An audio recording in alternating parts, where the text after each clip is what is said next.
if Lagos State government can venture more into technology, it will help a lot in driving the movement of people here and there at ease.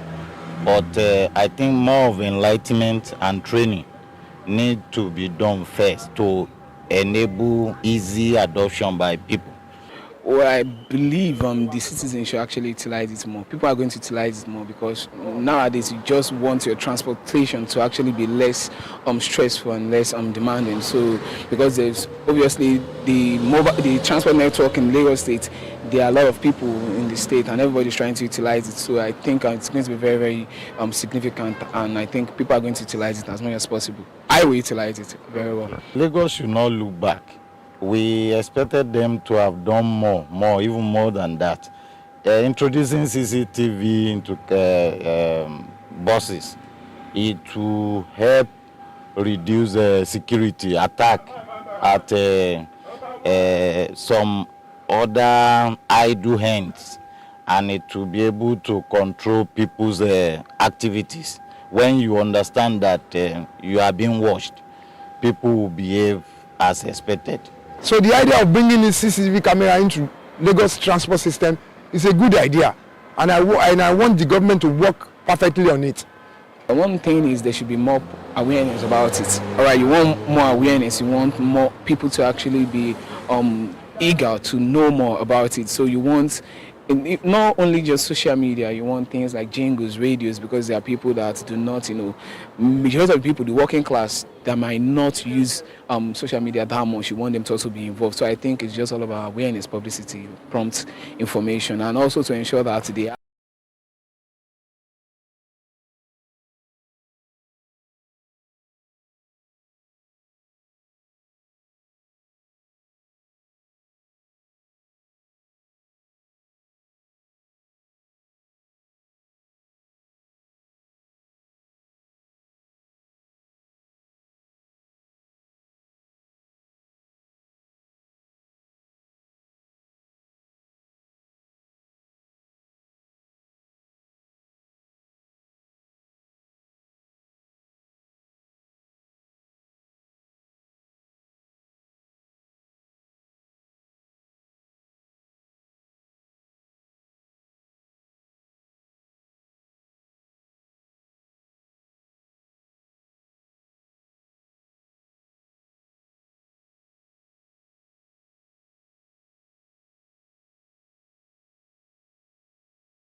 With customized training, dynamic research programs, and study exchanges on leadership, management, and other critical development topics, ADSC offers a platform for exchanging cutting-edge ideas and global best practices. We provide comprehensive services in research and consultancy, capacity building and training, education programs, publishing and knowledge sharing. Our esteemed faculty, composed of seasoned experts and researchers, ensures a learning experience that is insightful and practical. We specialize in policy development, implementation strategies, monitoring, and evaluation. At ADSC, learning is engaging and enjoyable. Our unique methodology includes talks, interactive exercises, games, video screenings, and lively seminar discussions. all in a comfortable and friendly environment. Ready to make an impact? For more information, email us at info@adstudycenter.com or call +234 912 439 2362. Visit us today at www.adstudycenter.com to explore our programs and upcoming events. Africa Development Studies Center, rethinking development for Africa.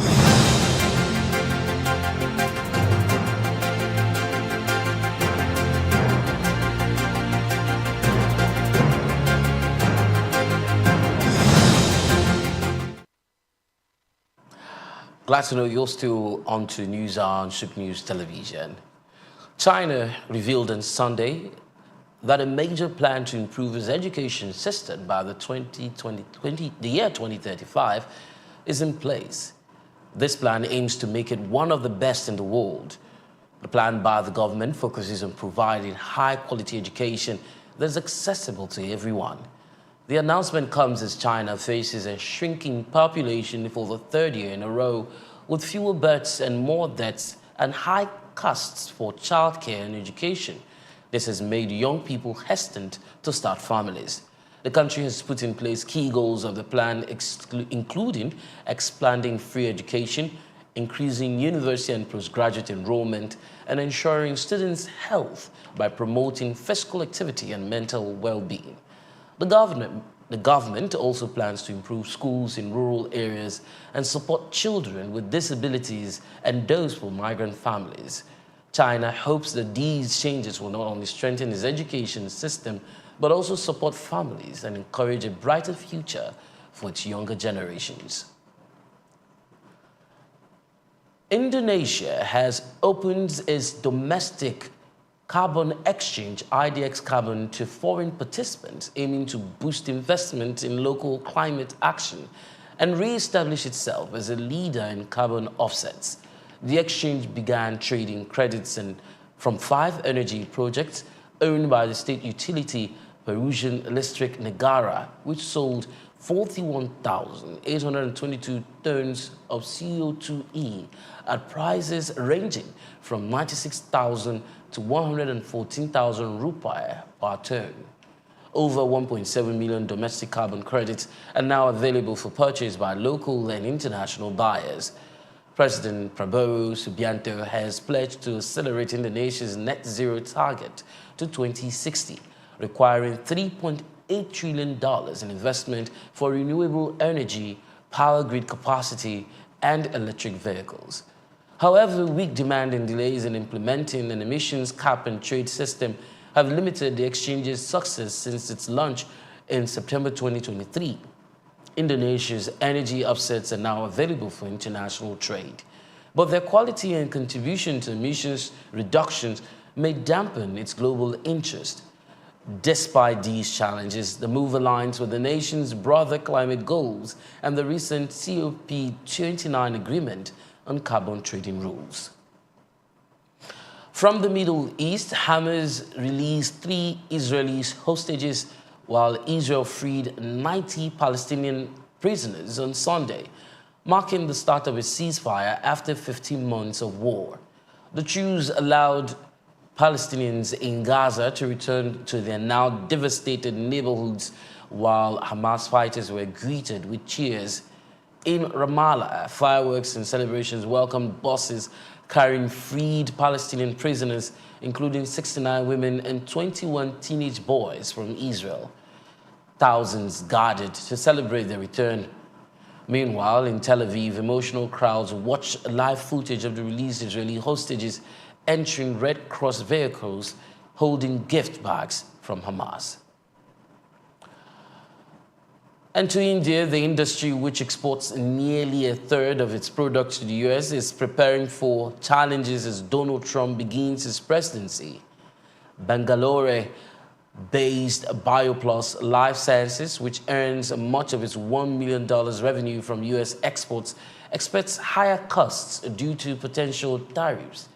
Indian drug makers, according to the Indian Pharmaceutical Alliance, have made nearly half of all prescription drugs in the U.S. in the year 2022, leading to a concern about Trump's America First policy, which could boost domestic manufacturing and reduce demand for imports. Despite these worries, India may benefit from the Biden administration's Biosecure Act of 2024, which limits U.S. procurement from Chinese pharma companies, potentially opening new opportunities for Indian exporters.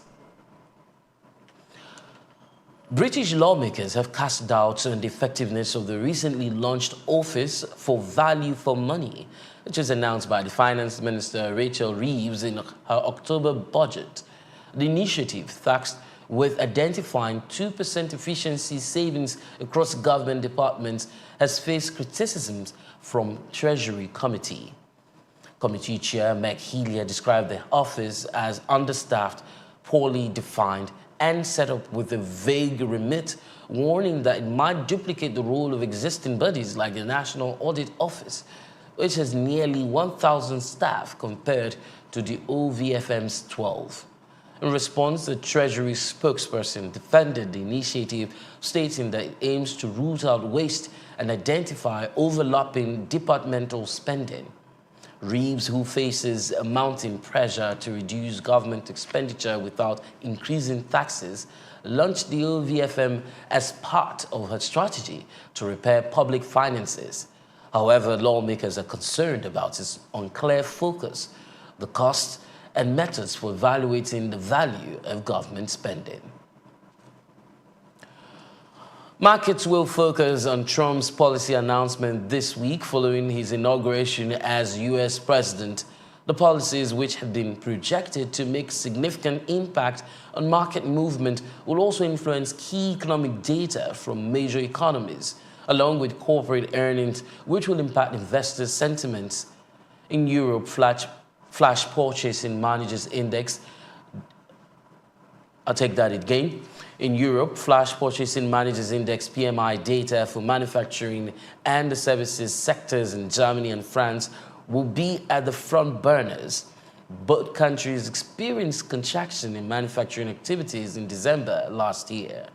As a result of political uncertainties and economic challenges, the services sector of France PMI recorded a fourth consecutive month of contraction in December, while Germany's services PMI returned to growth at 51.2 after a brief contraction, indicating a fragile recovery.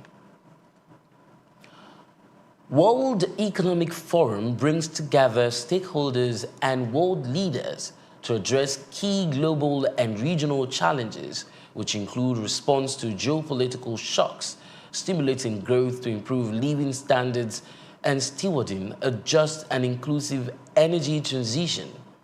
The theme of this year, Collaboration for Intelligent Age, and will be explored under 5 thematic priorities, which include rebuilding trust, reimagining growth, investing in people, safeguarding the planet, and industries in the intelligent age. Nigeria's Vice President Kashim Shettima has since yesterday departed Abuja to represent Nigeria at the annual meeting. While in Davos, Shettima will hold bilateral meetings with other leaders and participate in workshops and forums slated for the annual event, part of which is a workshop titled Roadmap to Co-Create Investment Opportunities for Africa's Frontier Markets. The session is organized by the African Development Bank in collaboration with the World Economic Forum to boost the flow of capital into Africa's frontier markets and to scale up solutions that build a prosperous, inclusive, and resilient continent. WEF 2025 ends on Friday, 24th of January. Moving on, President Donald Trump will be inaugurated today as the 47th President of the United States, with his readiness to sign close to 100 executive orders, taking the oath of office as he marks his official return to the White House for a second term. The 20th Amendment of the U.S. Constitution states that the president's 4-year term ends at noon on January 20th. While the president-elect is sworn in afterwards, The inauguration is expected to start by 11:30 a.m. Eastern Time Zone and was moved indoors to the Capitol Rotunda by Donald Trump.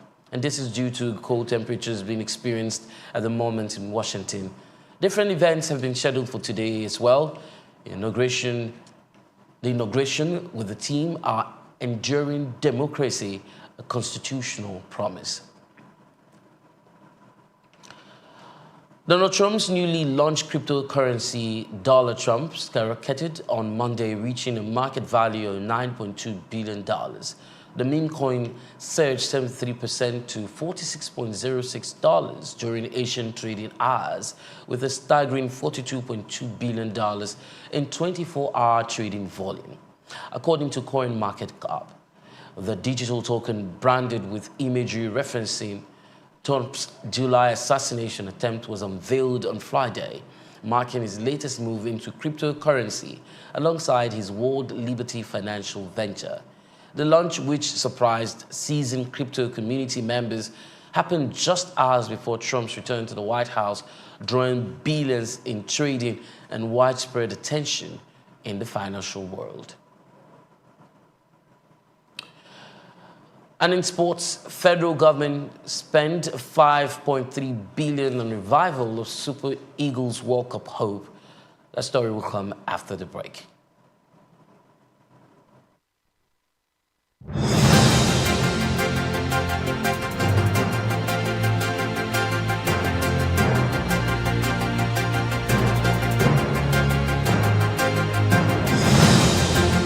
Center, ADSC.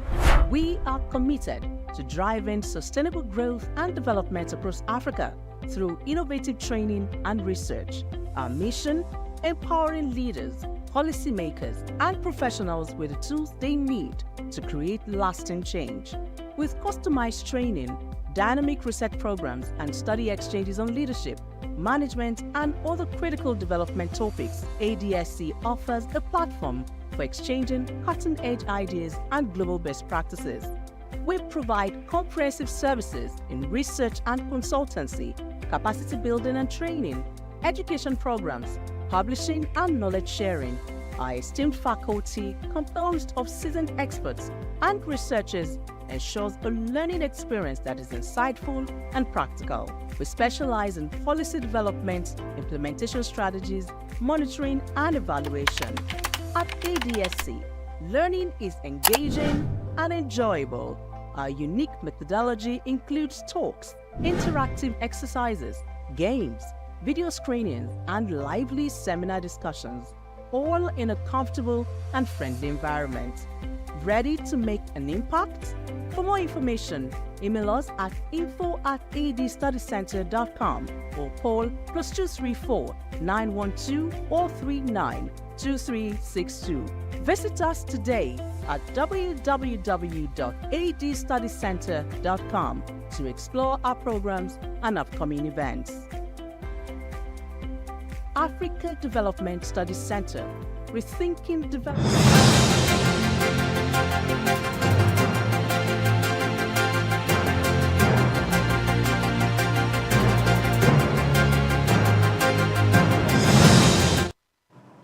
Glad to know you're still tuned in to News Hour right here on Souq News Television.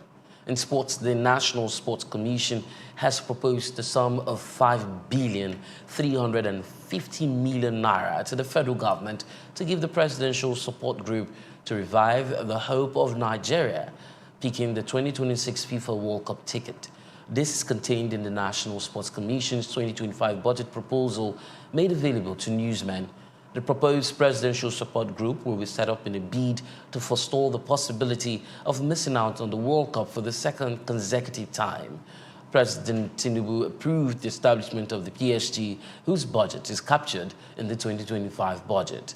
PSG will consist of high-powered persons tasked with galvanizing resources, providing administrative support, and implementing strategies to strengthen the Super Eagles campaign.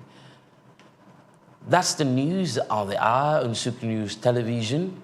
We're live on YouTube, Facebook, Instagram, Threads, and X. Thank you for watching. On behalf of everyone here, I am Temple Bara. Have a wonderful day. What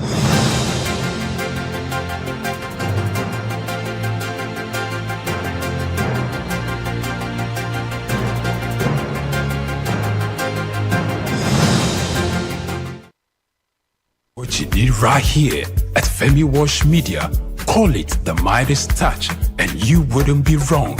Let us record, produce, mix and master your audio like nobody does. Reach us on our contact today for the best quality job.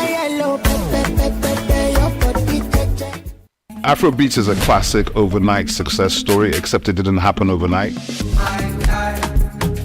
I'm happy to be here. One of the key things about the Omniverse is that it's designed to go beyond an event and designed to be fully something that people can engage beyond the summit.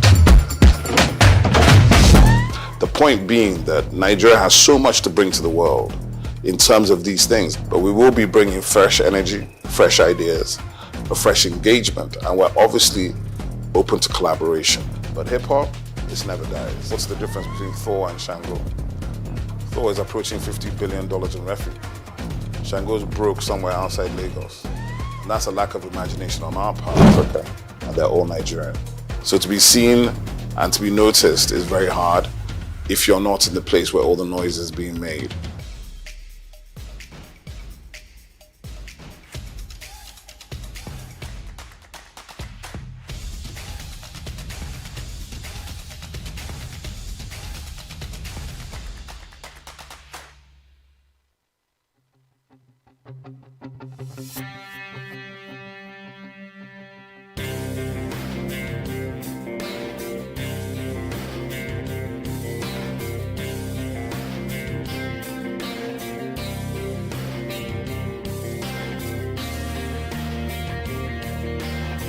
When you visit Lagos for the first time and Google fun or recreational places in the city, at the top of that list will be Freedom Park. Located in Lagos Island on Broad Street, Freedom Park over the years has become home to the Nigerian arts and the culture at large. From annual big shows like the Lagos Theatre Festival, Celebration at the Lagos Poetry Festival, to local festivals that celebrate literature, music and arts. Freedom Park is one of the most visited recreational sites in Lagos, for both local and tourist people alike. A place to mingle, unwind, or simply just have fun. Freedom Park, however, hasn't always been a place of fun and games. It has a history that dates to 1861, when Lagos was made a British colony. In 1885, Freedom Park was built as a fortified prison from imported bricks. It was referred to as Her Majesty's Broad Street Prison. Some prominent political prisoners were held in the prison, people such as Herbert Macaulay, Michael Imodu, and Obafemi Awolowo. In 1979, Her Majesty's Broad Street Prison was destroyed, reduced to a dumping ground. It was later rebuilt in the 1990s, celebrated in 2010, Nigeria's 50th Independence Day. Freedom Park still holds a bit of its history within its walls. In the museum where there are pictures and artifacts.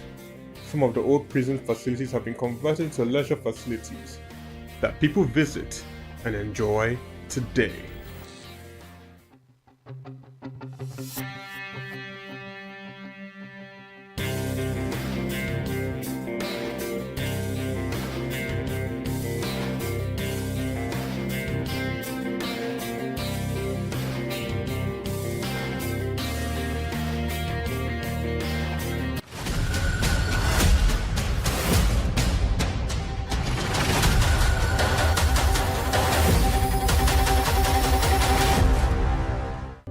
Welcome to the Africa Development Studies Center, ADSC.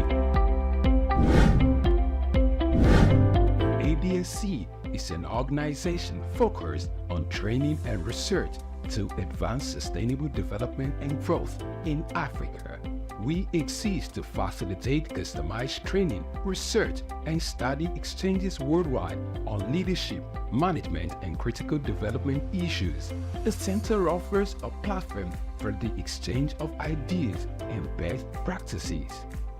Our comprehensive services encompass research, consultancy, capacity building, training, and education programs, as well as publishing and disseminating development-related knowledge. Our faculty consists of experts and researchers with extensive experience in policy formulation, implementation techniques, and monitoring and evaluation. Our methodology involves talks, individual and group exercises, games, video screenings, and discussion seminar sessions in a cozy atmosphere, making learning enjoyable for our participants. For more information, email us at info@adstudycenter.com or call +234 912 039 2362. Visit our website at www.adstudycenter.com to learn more about our programs and upcoming events. Africa Development Studies Center, rethinking development for Africa.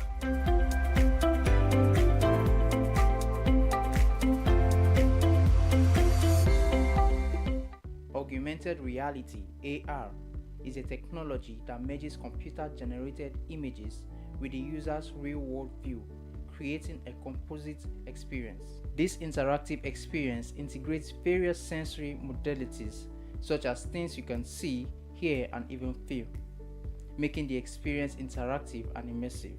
In recent years, the emergence of this transformative technology has seamlessly integrated digital and physical realms. This groundbreaking innovation relies on specialized hardware like smartphones and smart glasses equipped with cameras and sensors, AR software, and Apple's AR Kit and Google's AR Core. Then creates immersive experiences by overlaying virtual content onto the user's real-world environment. AR software such as Apple's AR Kit and Google's AR Core then creates immersive experiences by overlaying virtual content onto the user's real-world environment. AR's applications span diverse industries from gaming to education, healthcare, retail, and manufacturing. In education, AR enhances learning through interactive and dynamic experiences, while in healthcare, it aids surgical planning and medical training. Retail experiences are transformed as AR enables customers to virtually try on products and visualize furniture in their homes. Despite its potential, AR faces challenges such as technical advancements and user privacy concerns. Overcoming these hurdles will unlock even more seamless and immersive AR experiences, making it an integral part of our daily lives. As technology progresses, the horizon for AR broadens, promising a future where our interactions with the world are richer and more interconnected. Augmented reality is not just a trend, it's a revolution shaping the way we live, learn, and work. Goma Fortune, Souq News.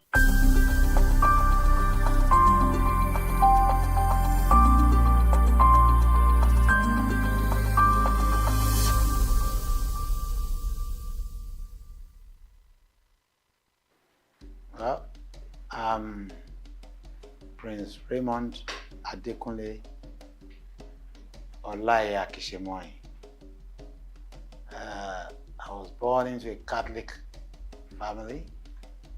I was raised maternally by the Cardozo family. My paternal family, the Olaye Akishemoy family, are from Isaleko, and they own the entire space called Makoko. I grew up in Lagos Island. I'm a Lagos boy. I went to Holy Cross, my primary school. Got into St. Finbar's, but because of my interest in going to Greg's, I had to leave Finbar's and I went to Greg's to complete my secondary school. Had a run with my education. They first went for NCE. Then it used to be Advanced Arts College, Onitolo. We changed it to Lagos. It was during my tenure. We changed it to Lagos State College of Education, Otto Ejaniki. I was a school student union PRO then. Then after that, during that period, I was a journalist too. During the period of the Second Republic, I was the Lagos State correspondent for Radio YO. When I went for NYC in 1982, I was made a press secretary to two commissioners in Ogun State. That's Chief Yemi Adefulu and Chief Isiaka Abiodun Adekunle. I was the press secretary to the two commissioners there. After that, I went back. I did a short period teaching for 1 year at Galway Secondary School. Then I left for one school to a very interior part of Ogun State, Okiri Ojule. The full meaning is Okiri Ojule Mobi Obiagbedu. Secondary school there then. Then I went back to my journalism. I was with Community Concord. Then I joined Guardian. I was the one in Abeokuta with Tayo Awotusi, who later left for this one newspaper. Then he went to Liberia and he died in Liberia. You know. Then after Guardian, I started Republic with them. I was the first Ogun State editor of Republic newspapers. Then going back to Guardian Concord. But within that period, I was the NUJ. I started the general in Ogun State during the period of media, you know. Demola Badejo was the secretary. I was the assistant secretary. And after that stint, I was the national financial secretary of SWAN, Sports Travel Association, during the time of Ndubuisi. So I got fed up with journalism when we had June 12th, and I saw the whole country in that terrible state. So I just left. Went back to school. I had OND, HND, MassCom. Then went back to school again for postgraduate marketing at NIJ. And I did law. And right now I'm practicing law. I also was in politics. I contested several elections on Lagos Island, chairmanship, House of Assembly, House of Reps. I didn't make it, but I was given the essay to Governor Tinubu when he became the governor. That's it. And really, I don't feel like joining politics any longer, because the way I sit now, may God help Nigeria. With the kind of politicians who are around now, there's nothing to write home about them. There are still some honest ones among them, but a lot of them are there for what they just want, not for what Nigeria will take to develop. I mean, we have so many things in this country. We have not even many, we have so much. We can't count them. The resources are there. We have everything that God can use to bless people. But we as a people, we are not ready to take advantage of all these things. And that's why we are here where we are today.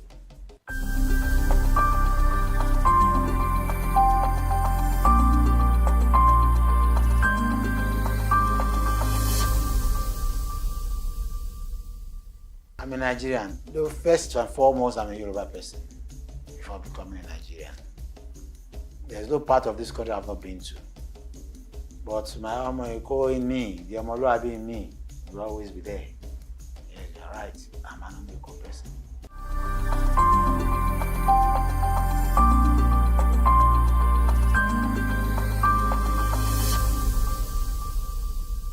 Let's take the length and breadth of Nigeria.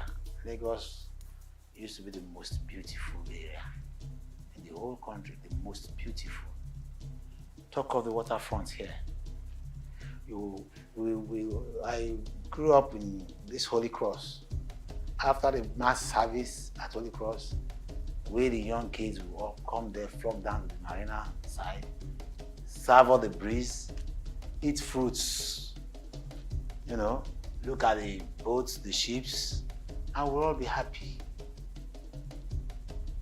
the breeze, you know, you will just be there enjoying yourself.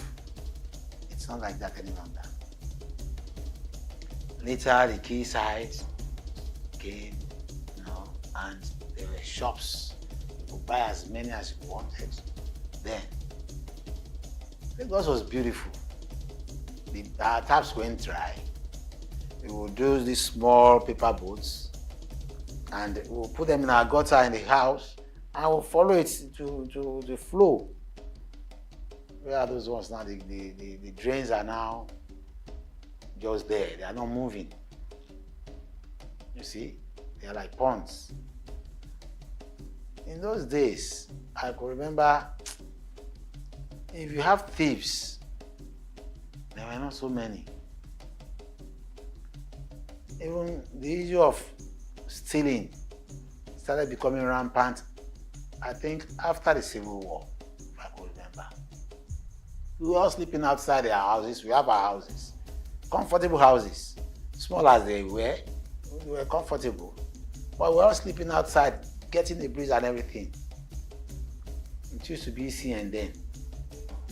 Electricity Corporation of Nigeria. ECN, yes. And these days, you see armed robbers everywhere. You see armed robbers everywhere. So that is, you see, it's a pity that things like that are happening now. It was shortly after the war that we started seeing the case of armed robbery. And Babatunde Fọlọ́runṣọ́ got himself in the history book as being the first set to be shot. You know? I could remember when my mom came back from England, 1967, and she got the house, I think number 6 or number 8, I'm not sure again, at Lawani Street. She was working at Lutz as a nurse then. And this man she fought good enough for her, she went for night duty in the hospital. By the time she came back in the morning, all these Babatunde Fọlọ́runṣọ́ people had visited her apartment. We were in Lagos with our granny, in Lagos. They had visited her apartment, and while they were going, whether they were living in a hotel or something, they left their submachine guns and everything on the window.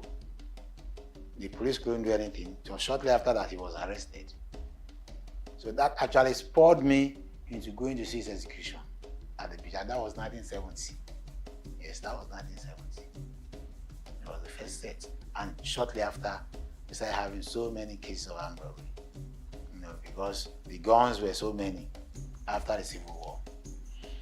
I pray Nigeria goes back to its old self, where people were safe.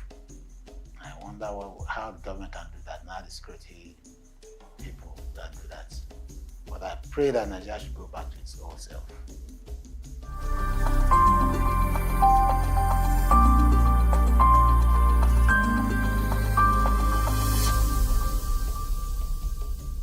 Morocco is a coastline settlement, you know, and we acquired that place from the Oloto family around the 19th century, and they got all the papers from the Oloto family then,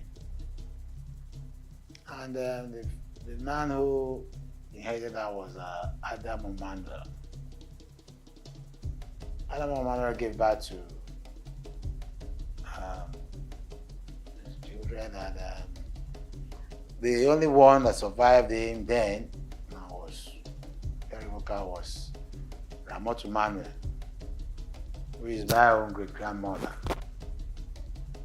and she was left to take care of that place, but she was West Coast merchant who was always traveling. So when he came back, the people she put in charge, the man she put in charge, had passed on, and his children now claimed ownership. So they had to go to court, and she won that case went on appeal, she won again. Went to the Supreme Court, she won. So from there,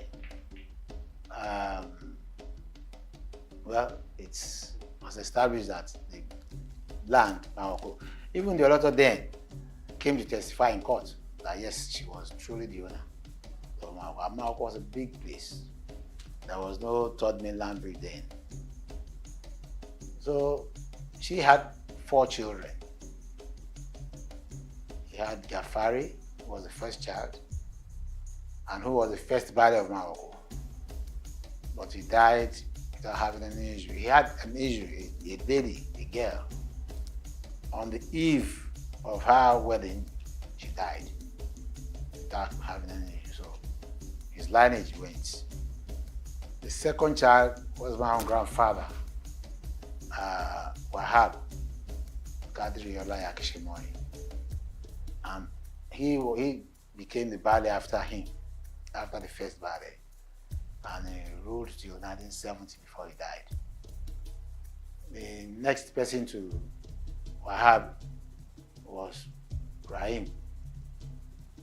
Rahim was the first chief imam of Morocco. And his own son, one of his children, Kamaru, acted as the Baile of Morocco when my grandfather died. My father, who should have stepped in, was the accountant with NIPOST. Then, before he went to custom to become the accountant again, and internal revenue, federal inland revenue. So he didn't have time for the traditional things. So his junior cousin, Kamaru Adewale Olayakshemoy, took over. Then next to Rahim was the lady whose place I use as my palace today, and that is Sariyu. Sariyu too didn't have any child. So out of the 4 children, only Wahab and Rahim that have their own offspring. And that's why the two branches are the ones ruling Morocco. The third we would have called part of us were people that Mama Ramotu took to be with her and she was taking care of them. Their father's name was Yakini. So in her will, she put it there that they should give them, treat them as children too. So those are the four basic children of Ramotu Mandela. And Morocco, it was Ramotu who welcomed or who employed the Egun people to be fishing for her. And I have papers where they were even pleading that it should be given a space to use, to be staying while fishing, because they used to fish and would leave. And they told her that where they were coming from was far. So she told them to settle at the river bank, and she specifically instructed her children to collect rent from them. But over the years, because of the friendship and everything, they left them, and they've been going ever since. And that is why we have that chaotic situation on the waterfront, where everybody just comes now, build your stilts house, and you are good to go. That's why I have now told the government now that, look, come, let us redevelop Morocco, which is now being kicked against by some people. They think I want to drive there. No, I'm not driving you away. Let's redevelop Morocco in line with new developments in the world. We cannot continue to be looking at Morocco. People will be flying the third mainland bridge, and you'll be seeing that debt, that rot. Once we redevelop that place, unlike what the governments are doing in many places, because the government will take your land, build a house where the masses will not be able to buy into again, we can give those who are there, part of what we've built.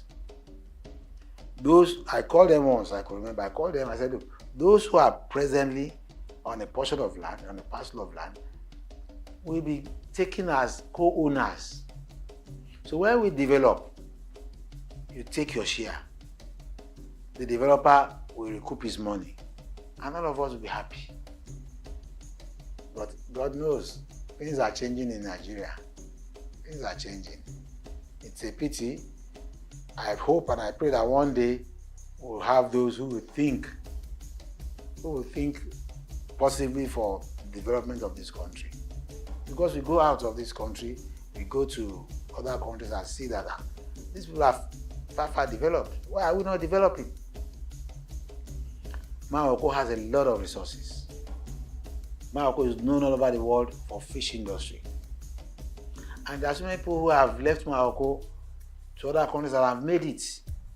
So why can't we make it? Why can't we build houses affordable to common people, and they settle on the waterfront and their recreation spots, you know? I spoke with the Emirates, the people from Dubai, from the United Arab Emirates some years back, and they agreed that they were going to invest there. Why couldn't we do it? Right now we are appealing to the present Lagos State government, Sanwo-Olu, to give us that opportunity of doing that development by ourselves. I don't know why government will not be interested in owners of a land, a parcel of land, developing their land. But the government will say, no, we are driving everybody away, we want to develop ourselves. No, it doesn't make sense. It doesn't make sense. Let them come together. Let us see what we have. Let us see what they have. Let us see how we are going to do it together. That's how we can build a nation. Thank you.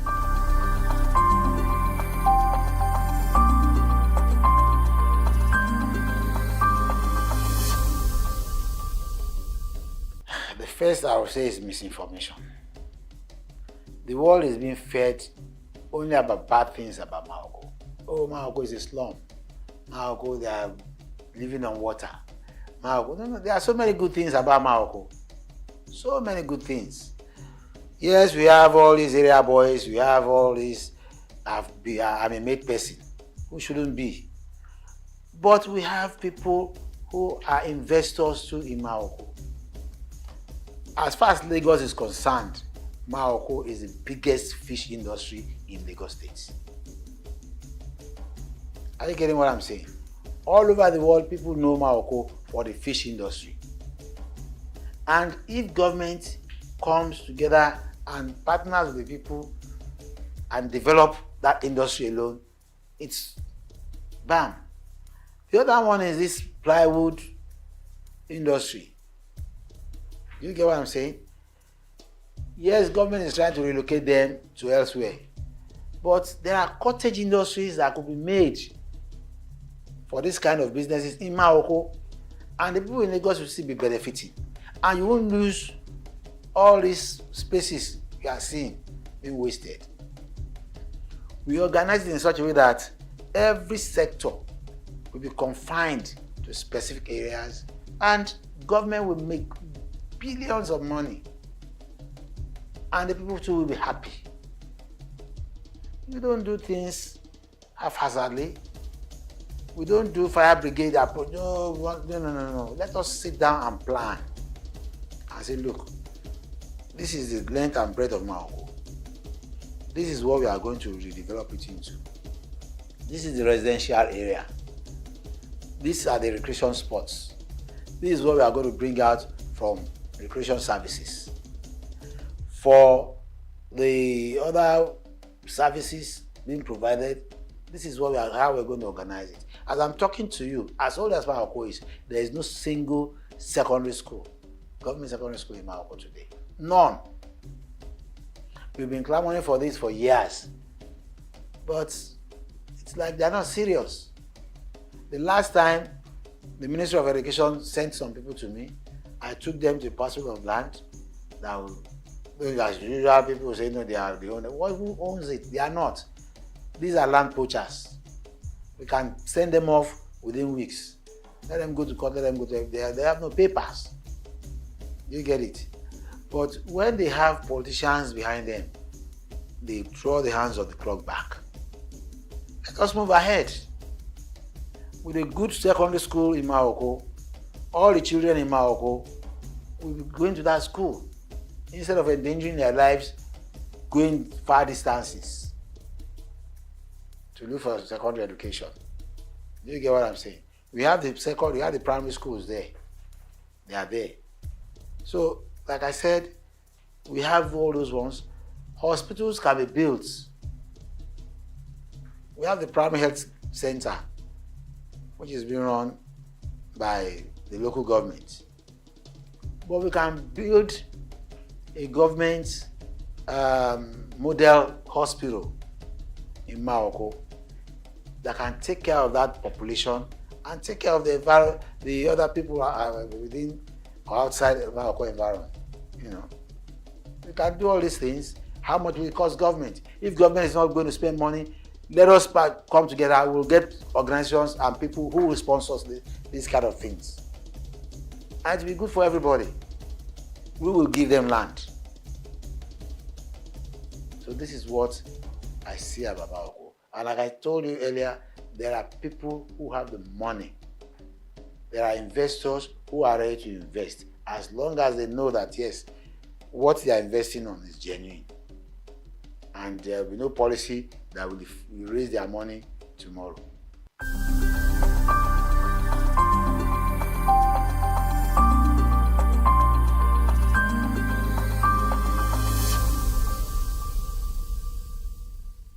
That's what I said, at the waterfront alone, we can have service industries, hotels, recreation sports. When I called these United Arab Emirates people, they were ready to put in a whopping $15 billion. That was a long time ago. Even, I think that was shortly after Fashola left office. Shortly after, because it was somebody who came in. And they were ready to sign that time. They said they had the money. They were ready to sign. But where are we now? Before them, some group of people came. I will not mention the governor then. There was a particular governor that came and said, look, I have $3 billion to invest. I told them I wasn't going to be the only person to listen to that. I called members of the family. And we all had a meeting with his representatives. And they said, look, we are not going to borrow this money. They were having $3 billion. You could not take off from the ground. We could not advance. We could not put our plans into, fruition. We could not do anything. Why are we being frustrated? And as I'm talking to you now, I am saying that the Lagos State government can still be made to sit with us and do this. But the next thing you hear is that they are talking to some stakeholders. Who are stakeholders? You are talking to my tenant as my stakeholder? I will go to court. Yes, the courts are there. You may own the court, you may build the court, but the law will always be the law. You can't talk to my tenants as somebody who is a stakeholder over my property. No, he is my tenant. Let him stay there. If I'm not doing anything bad to him, let him enjoy his stay there quietly. Anything you want to talk about my property, it's my property. Morocco is not government land. Morocco is a private family property. You get what I'm saying? It belongs to the Olaya family and not to any other family. Any tout, any hooligan that gets money from I don't know where and comes and says, no, you cannot. Your forebears came as tenants. You cannot grow overnight and say you are. No, it's not possible.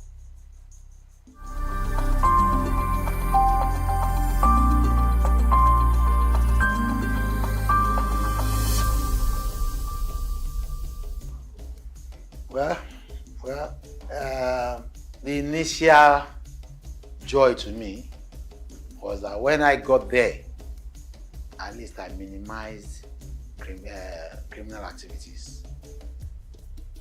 I brought in the police, I brought in the security agencies to assist me in apprehending those hoodlums and bringing sanity into that, because before I got there, on monthly basis, they were killing themselves. They were raping openly. But I brought some senses into them. Unfortunately, the present scenario in Nigeria now has erased all those ones, because only hooligans these days in Nigeria make mouth. You even pray to God that God save my life. Because when you talk and you say police should go and arrest them, they won't. I have lists of a lot of people they can arrest now. Those who are doing arbitrary things in Morocco, that they should be arrested and prosecuted. But if you arrest them today, in fact, the police will arrest them. They will tell them they are still searching for them. And if you arrest them today, I'm telling you the next day, they are out. I could remember there was a time I brought in police. I was called that they were robbing. I brought in the police and we saw those boys robbing. I have lists of a lot of people they can arrest now. Those who are doing arbitrary things in Morocco, that they should be arrested and prosecuted. But if you arrest them today, in fact, the police will arrest them.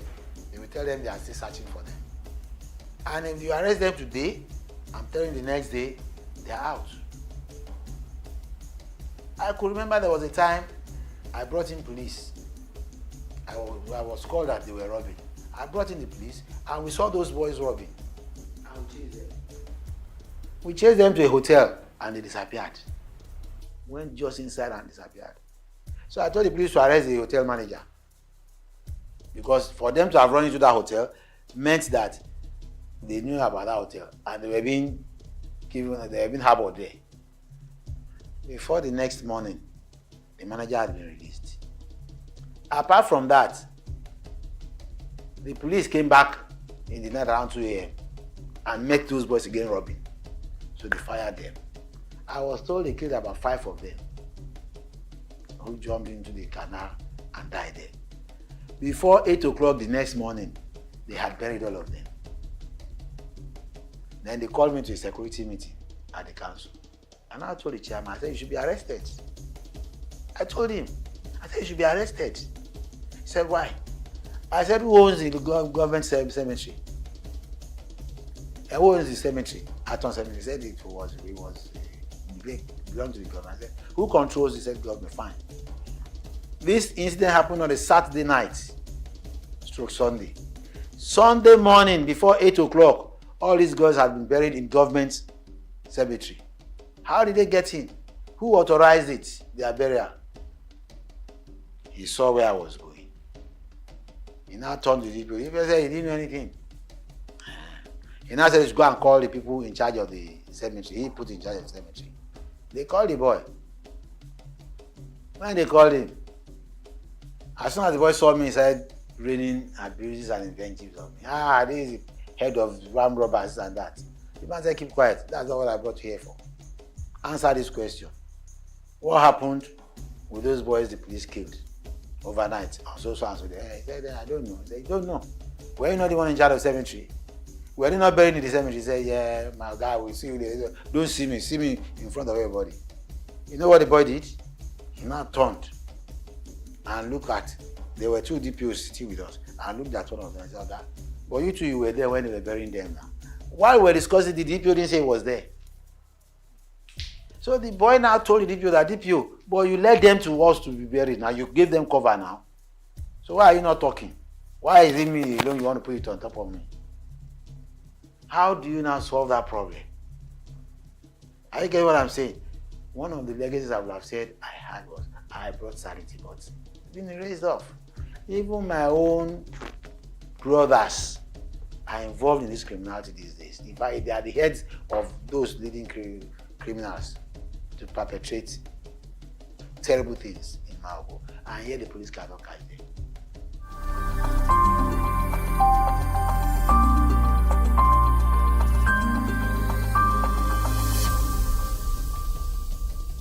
If we want Nigeria to move ahead, there must be the willpower to take the bull by the horn. Forget about this person is my cousin, that person is my family, this is my son. Let us all do the right thing. If your son is caught engaging himself in robbery or whatever, let him face it. I had a sad experience of such before. The Oba of, he's late now, the Oba of Odiolu of Ilaro, had a son, Abiodun Adekonbi. There was a robbery. I was a journalist there. I can't remember. I think 1980 something or so. There was a robbery in Abeokuta.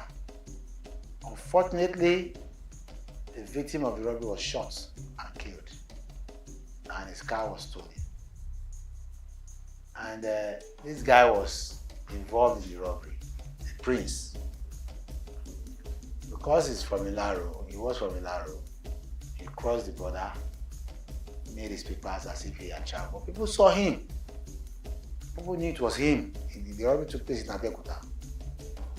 So police started the investigation. He was arrested. It was a very celebrated court, case, and everybody was interested in it. Eventually, he was convicted. It was during the time of Raji Rasaki. Well, what happened? He was convicted and sentenced to be shot on the stake. And there was this law then made by Nigeria. If anybody should do that, and your sentence has to be done in your community. In fact, they took him to Ilaro to be killed. All eyes were on his father, because his father was a traditional ruler in Ilaro. And there was this heat that his father should be dethroned. I felt for the man that period. He didn't send his son to go and rob, but the boy was shot in his community.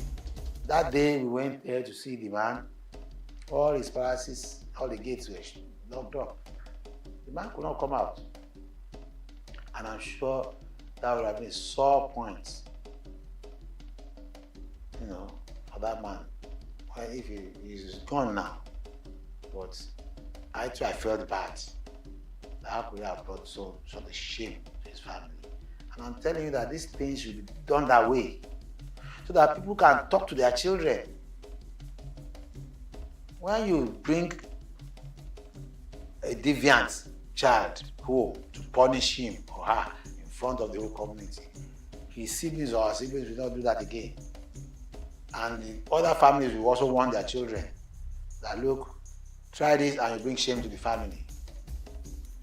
I'm recalling that today now, not to make jest of the family, but it was painful. I'm recollecting with regrets that boy could have done that to his family.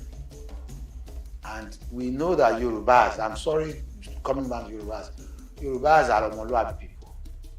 Before a Yoruba man will engage in criminality, you should have gone to check his background. He probably wasn't brought up well. We were brought up well. I was brought up as a Catholic. I'm not minding my Catholic background. I have Muslim background too. I have a name called Afatai. It's in my birth certificate. And when we were young, both Muslims and Christians, and even the traditional rulers, we were all cohabiting together. And we were like one. And that's why I keep telling my children, yes, I'm a Catholic. In fact, I even rose to becoming the vice president of Catholic Men Organization in Lagos State. You get it? But I don't know how to pray in Islamic way, but I've not forgotten my Islamic background. I'm a traditional ruler. I go to a lady. I perform everything they say I should perform. We are all praying to the same God. And that is the spirit that can take Nigeria forward.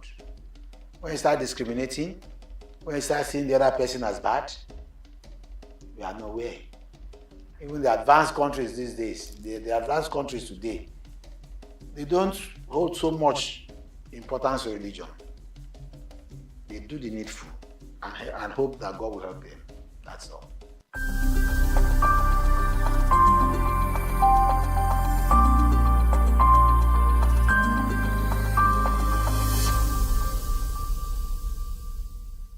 I fully support. At the local government level, I don't see why somebody, all in the name of the constitution saying if you stay in a place, you should be taken as part and parcel of that. No. There are people today that don't know anything about where they are ruling. They don't know anything about where they are ruling. You call that local government chairman, the chairman of a local government, where he cannot even tell you the history of the local government. What kind of nonsense is that? The traditional ruler who is there must have been somebody from that area, must have grown from a family in that area, and should be held responsible for the minuses or the positive things in that area. Are you getting what I'm saying? If the local government chairmanship position is given to an educated traditional ruler, be an oba, be a bale, you get it? Let that person administer the affairs of that area and know that if he fails, he's going back to that community. And they'll deal with him. They will deal with him.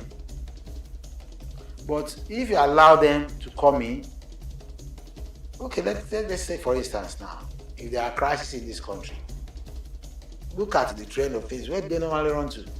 They call the traditional rulers, come and speak to your people. Why are you calling them in time of crisis? Why not call them when you are sitting down together, having a summit of how this place will be developed? Why are you not calling them during the implementation period? Are you getting what I'm saying? I know that a lot of bad eggs have entered into traditional institutions too now. You see all kinds of characters putting beads on their neck, calling themselves chiefs, calling themselves otumbas, even taking the post of oba or bales or whatever. But with time we'll sanitize that too. With time we'll sanitize it. And I pray that the present crop of rulers we have will think along that line. It used to be like that during the First Republic. You get it? Let's bring it back now.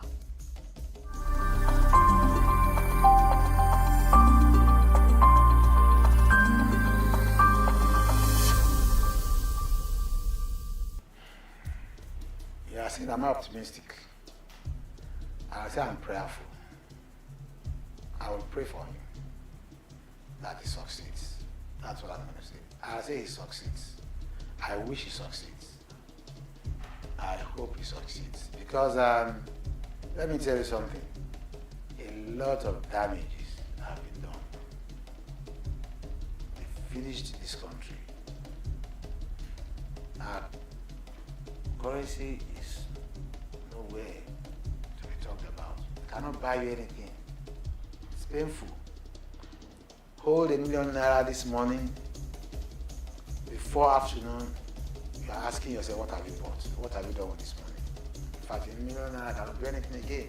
It can't buy you a ticket from here to London any longer. You have to have more than that. Any foreign company operating in this country today would prefer to collect their money in hard currency, not our own local currency. So where is Tinubu going to start from? Oil refineries, he said they are going to work. Where are they? Where are they? Now, this same Dangote is a person who said has built this. He's the same person you are now giving permission to go and export from abroad. He has his own refinery. He's going to refine. He's going to do. But yet you are still giving him licenses to go and import from abroad.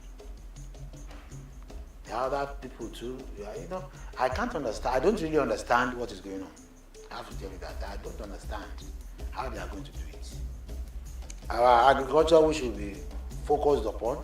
Nobody's talking about it. Encourage all our youths to engage in exports.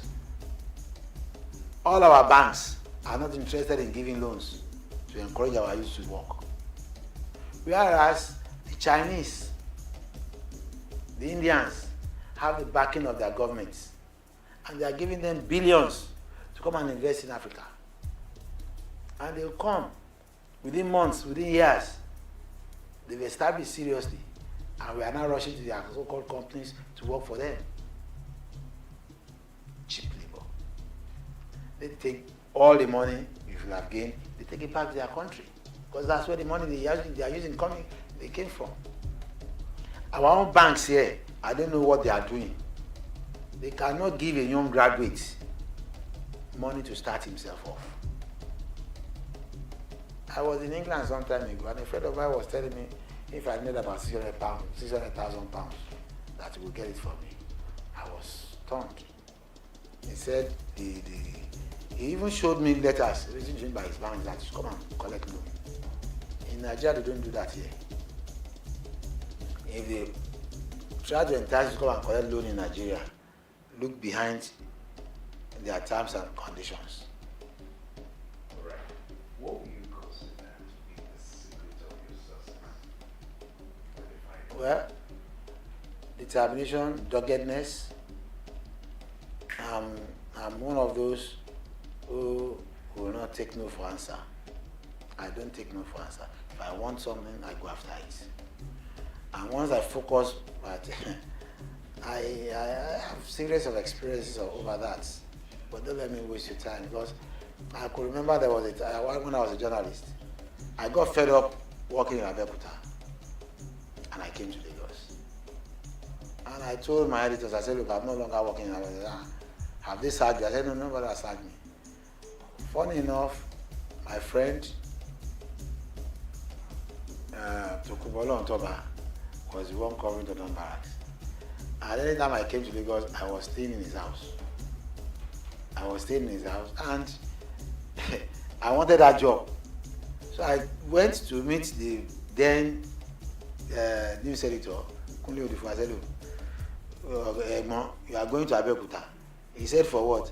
I said, is either you become the editor here, or you go to Ogun State and become the chief press secretary of the government. I said, what are you talking? I said, look, we have arranged it that you go out to Abeokuta to go and become a chief press secretary. He didn't believe it.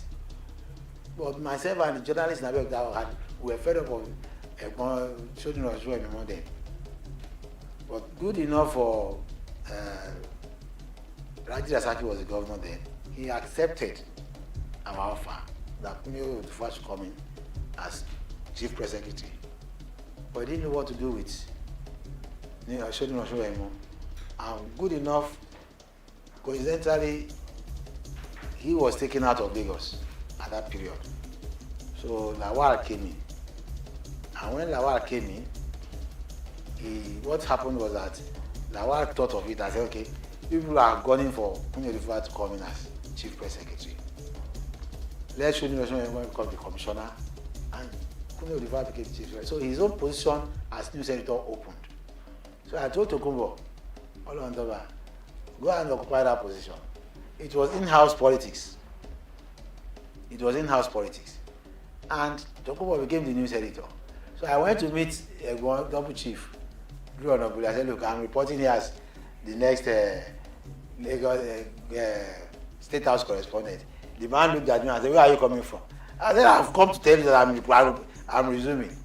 Nobody posted me. But I went to meet him. He said, go back to the office and collect the letter. I said, my letter will come tomorrow morning. He said, what about Tokumbo? What has become of Tokumbo? I said, they have not sacked Tokumbo. Tokumbo is now in the office as the news editor. And I went back to the office, brought a letter, and I gave it to you. And I started my work in the Barracks then.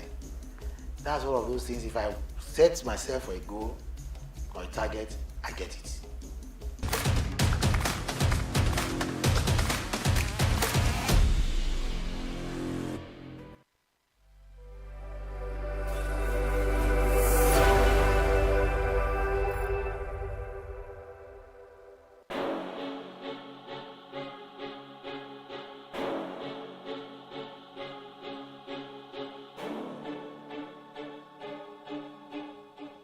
Elon Musk is a visionary entrepreneur leading innovative ventures in technology, space exploration, electric vehicles, and renewable energy.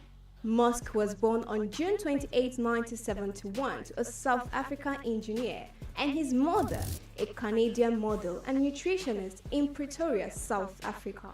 talents for computers and entrepreneurship emerged early, and at age 12, he created and sold a video game. Musk studied physics and economics at Queen's University and the University of Pennsylvania.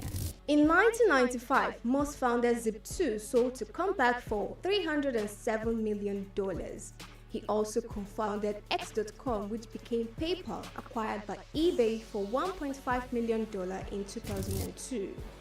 Driven by a vision for humanity's multiplanetary future, Musk founded SpaceX in 2002, developing affordable rockets to support International Space Station mission and NASA's Artemis program. He became a major investor in Tesla 2004, launching electric vehicles like Roadster, Model X, and Model 3. Tesla unveiled the Cybertruck, beginning deliveries in 2023.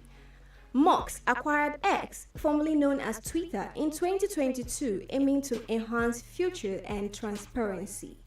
Musk has at least 12 children from multiple relationships, including Justin Wilson, Tallulah Riley, Grimes, and Siobhan Zilis. Through SpaceX, Tesla, and other ventures, Musk shapes technology and innovation globally, and his influence extends beyond business into politics and culture.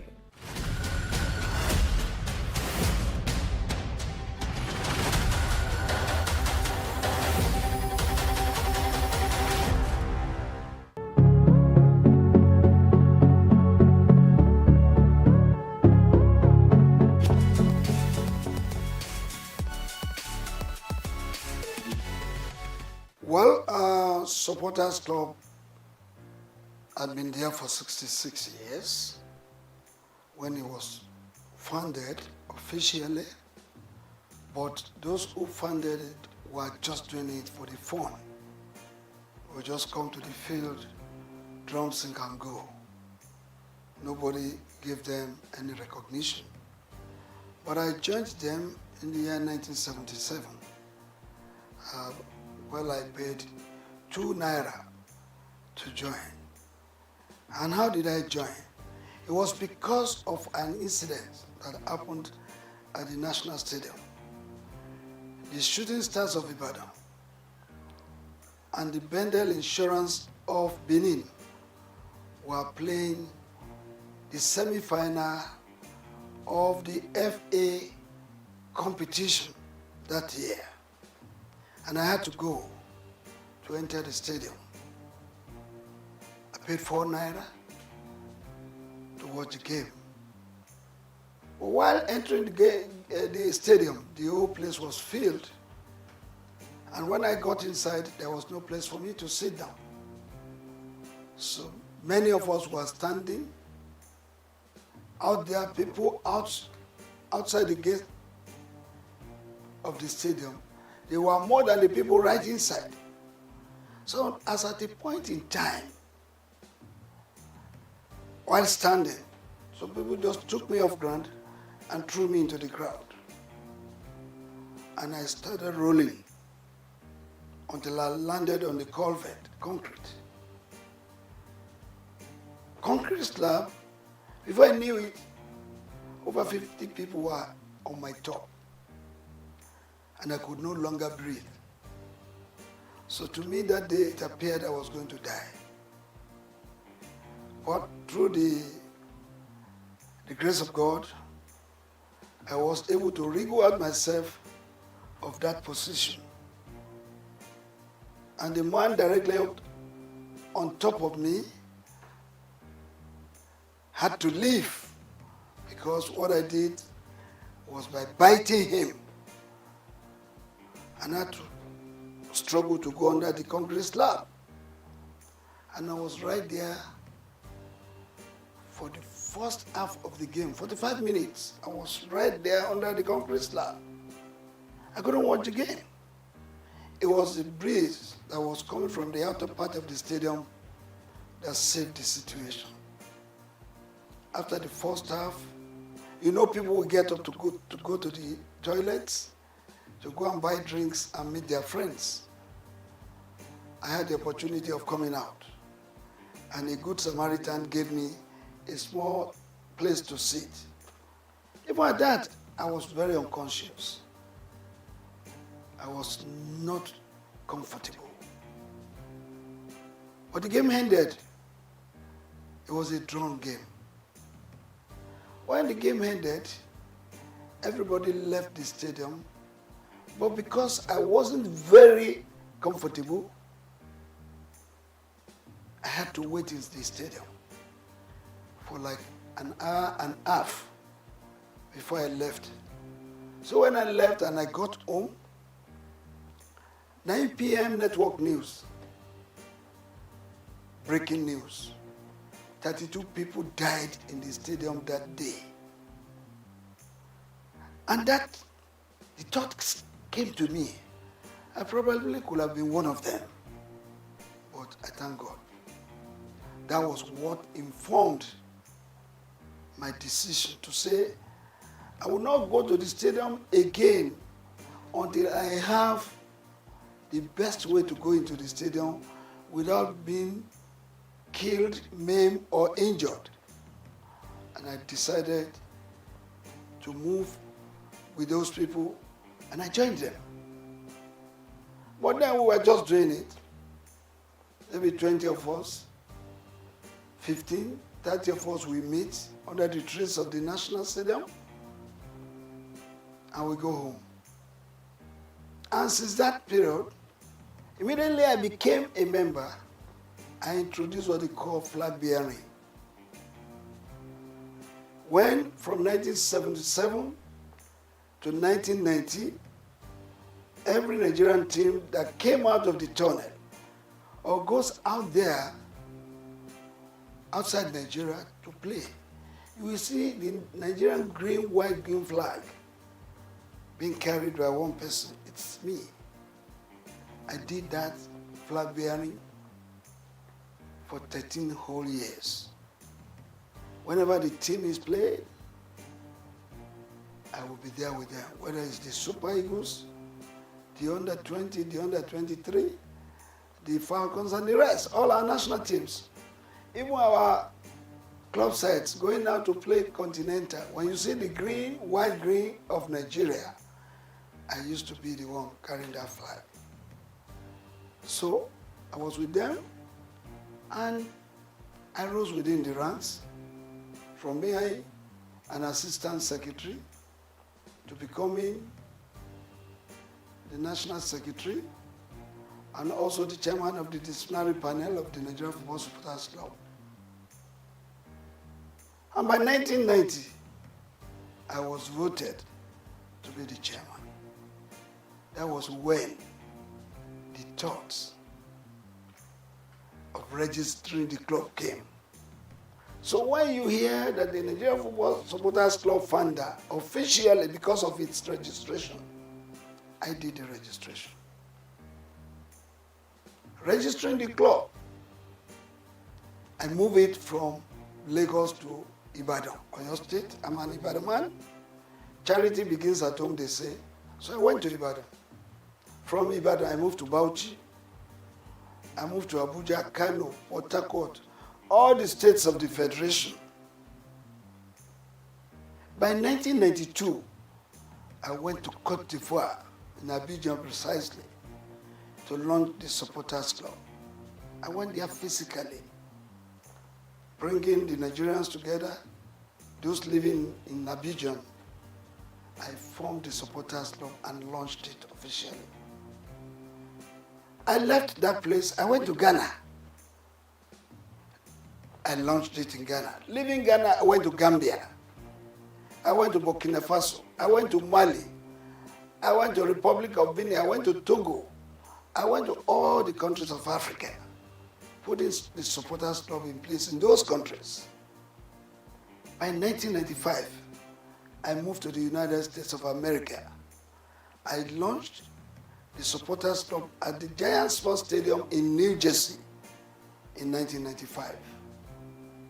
After that, I went to France in 1997 to launch the Supporters Club in France in 1997 because we were already thinking of going to France to play in the World Cup. And If the Super Eagles will not have enough supporters there, what will happen to them? Don't forget that I led the supporters club to the United States of America for the very first time we played in the World Cup in 1994. I was at the Copa America in 1995. That was when I had the opportunity of launching the supporters club in America. In 1996, I led the supporters club to Atlanta in 96. And the winning of the trophy, the goal in football event, made possible by the supporters club, support of the supporters club. Because when you listen, when that match, you remember that we played a match with Brazil in the preliminary stage, and we lost 1-0. But we had the opportunity again to meet them during the semi-final. And during the semi-final, Brazil had given us 3 goals. We were trailing 1-3 at the interval. And when the second half came up, we were given a penalty, I think 25 minutes at the end of the game. One of our players, I don't want to mention the name, but he knows, he lost that penalty kick. That was when God told me, sing this song. It's a miracle working God. It's a miracle working God. He's the Alpha and Omega. He's a miracle working God. Of course, my members chorused. Indeed, miracle came. We scored the second goal. And the then Minister of Sports, Chief Jim Nwobodo, came to our stand and said, let it go. I heard you guys singing, it's a miracle working God. It's like God is going to make a miracle to happen today. I said, yes. And we continued. I changed the song. I have a Father who never fails. I have a Father who never fails. I have a Father who never fails. Who never fails. Who never fails. Forevermore. Amen. Jesus never failed. Amen. Jesus never failed. Amen. Jesus never failed. Jesus never failed. Jesus never failed. Forevermore. We scored the third goal. Then another song came. Poya chukuna gaza. Poya chukuna gaza mere. Messiah yobiuma. Poya chukuna gaza. The match ended and there was to be the extra time. And that time was a sudden death rule. Immediately I sang that song, my people chorused. And the ball was coming to Kanun Wanko. He was backing the goalkeeper. Chested the ball, raised it up, turned around and tapped it to the net. And that was the 4 goals the Nigerian team scored against Brazil. And they started crying. And I decided to form another song. When Nigeria beat Brazil, when Nigeria beat Brazil, oh, Bebeto start to cry. When Nigeria beat Brazil, why Bebeto? Because they pulled him out. They were thinking they were reserving him because they thought they would meet Argentina in the final. Unknowingly to them, that they will be beaten, they don't know. So I did that song and we sailed into the final, meeting Argentina in the final. And that again happened. Argentina was leading us 2-1. But we came from 1-2 to beat them 3-2. Yeah, to answer your question, I did that to tell you what the supporters club is to the team. And what this man felt by registering the club is that I have that belief, and it is general, everybody must have it, that this is Nigeria, it's our country. We have to do something by giving it a positive image, whether in Nigeria or outside. You do know that all of us cannot be Mr. President of Nigeria. All of us cannot be governors, and not all of us will be members of the National Assembly. But all of us as Nigerians have special roles to play in giving our country a befitting and positive image. That is the reason why this man has been following football supportership all the time to date.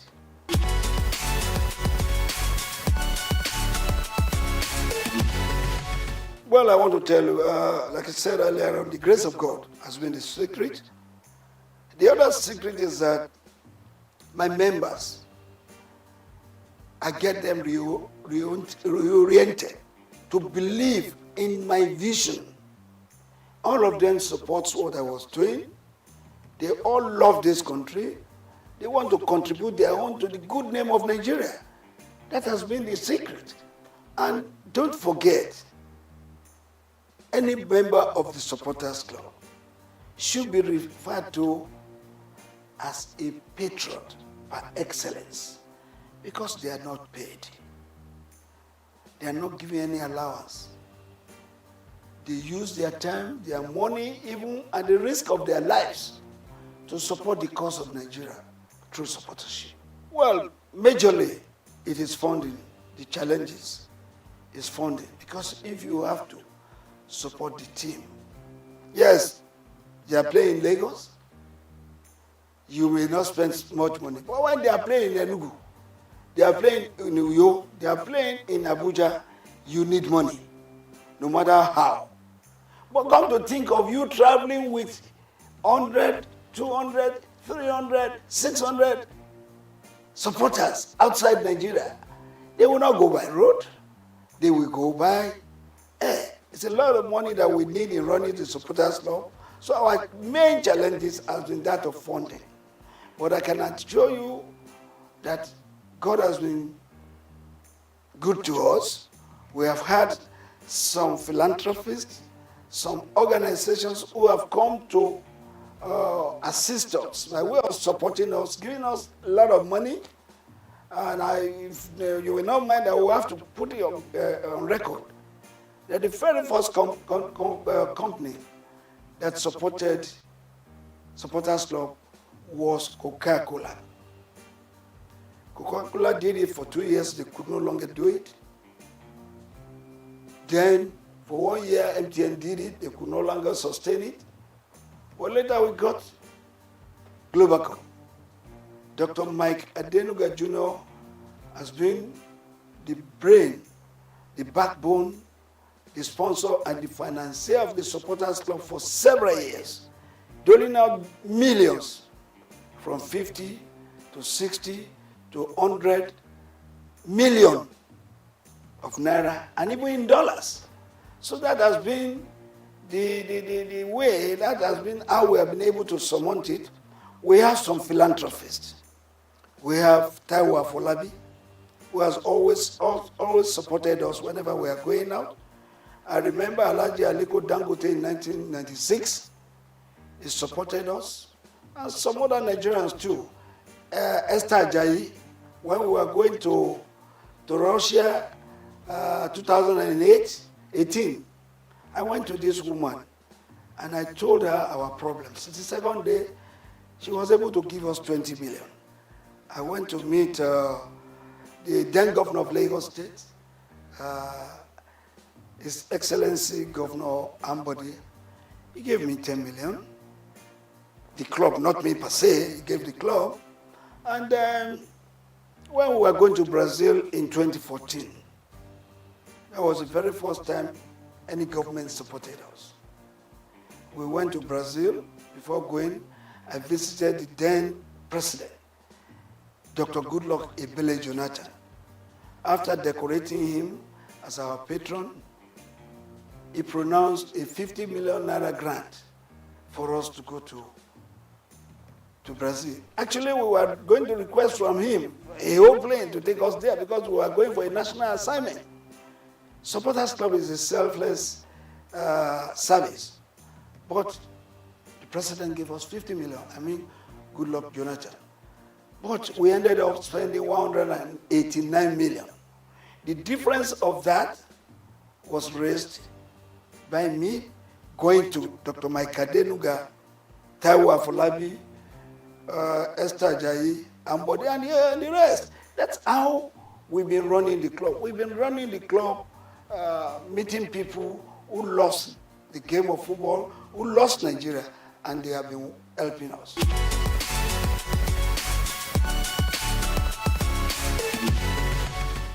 Well, very, very unfortunate. It's a story I hate to be talking about all the time because I've said many things about it more than 100 times. Supporters Club had been there for several years.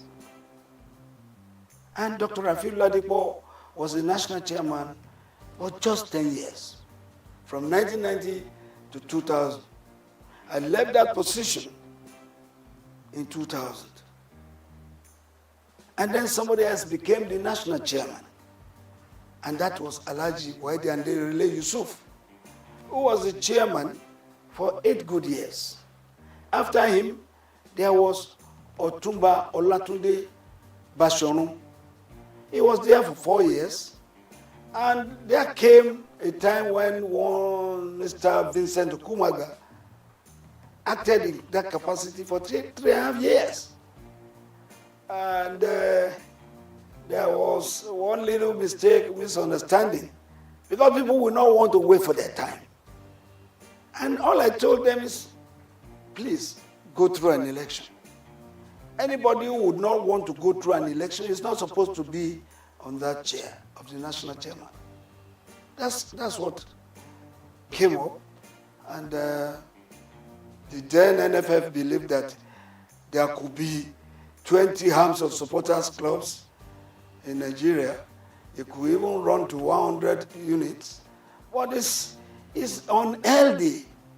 You cannot have a situation where your team is playing right on the field and you have different corners where you have the Nigerian supporters scattered all over the field, singing in different voices. It's not good. But look, I've been able to manage it because God has told me that supporters must not die. Supporters Club will not die. I have to be patient to let them see reasons why the Supporters Club should go and support the teams with unity. As a unit, go and support the team. But if you have funded your own, maybe you have registered your own, you have your own office, you can stay in your office. Manage your office the way you want to manage it. But when it becomes a national assignment, you are going out to represent Nigeria. All of us as supporters must come together to support Nigeria as a group supporting one team. Not when you have some people in angle 90, some people in angle 180, some people in angle 360, some people in angle 60, supporting one team. It does not go well. There is nothing you are going to achieve from this. I remember when we were in Russia, and my members have gone in. I normally wait for all of them to go in before I will finally go in. So when I was going in as the last person, I entered the stadium and I saw them, some people up there, I saw some people on the left, I saw some people on the right. And when I was going to meet the band boys, some of their security men came to me, in Russia, and asked me where I was going. I said I was going to meet my people. They said I should bring their ticket, my ticket. And when they saw the ticket, no, you can't go there, go there. That place is not yours. Your seat is downstairs there. How do I coordinate the activities of my members? This is what we've been telling them. Supporters Club must be united. They must come together, sing together, cheer the team together, and let us have a befitting result. When the referee and all the match officials see a group of people, even if you are 200 or 300, converging in one special place together, in your uniforms, in your green and white, and you are singing, they know you have come to support your team. So it takes them every reason to want to do the game better. Well, you are not there. In a capacity crowd of 90,000, we had 5 supporters here, 2 there, 7 there. When the Argentines were about 87,000 in the field, singing for their team. So I believe that the Supporters Club must be together. I've been able to manage it now, up to now. The national chairman of the Supporters Club, as we speak, is Reverend Samuel Ikpeya. He coordinates the activities of the Supporters Club in Nigeria. While worldwide, I'm the President General because we have Supporters Club in all the other countries of the world. And when we come together, there must be one person. There must be the head. We have the president of the Supporters Club in Cote d'Ivoire. We have the chairman of the Supporters Club in UK. In all Francophone countries, the head of the Supporters Club is called president. In Anglophone countries, the head of Supporters Club is addressed as Mr. Chairman. So the President General is not just what we just came out with. It's because there's a need for it. That's why the President General worldwide comes up. Well, I have told you a lot of people don't want to wait for their time. And when you don't wait for your time, what do you lose? You lose much. There was going to be an election. And I called all of them, go and pick your nomination papers for the election. But some of them will not want to because they want appointments. And I don't believe in appointments because we have a constitution in the Supporters Club that says everybody and anybody who wants to be an officer must contest for election. I insisted that there must be an election. Some people would not want an election because they know, probably they believe they cannot win. They decided to say, oh, let's go our way because we don't want election. That's it.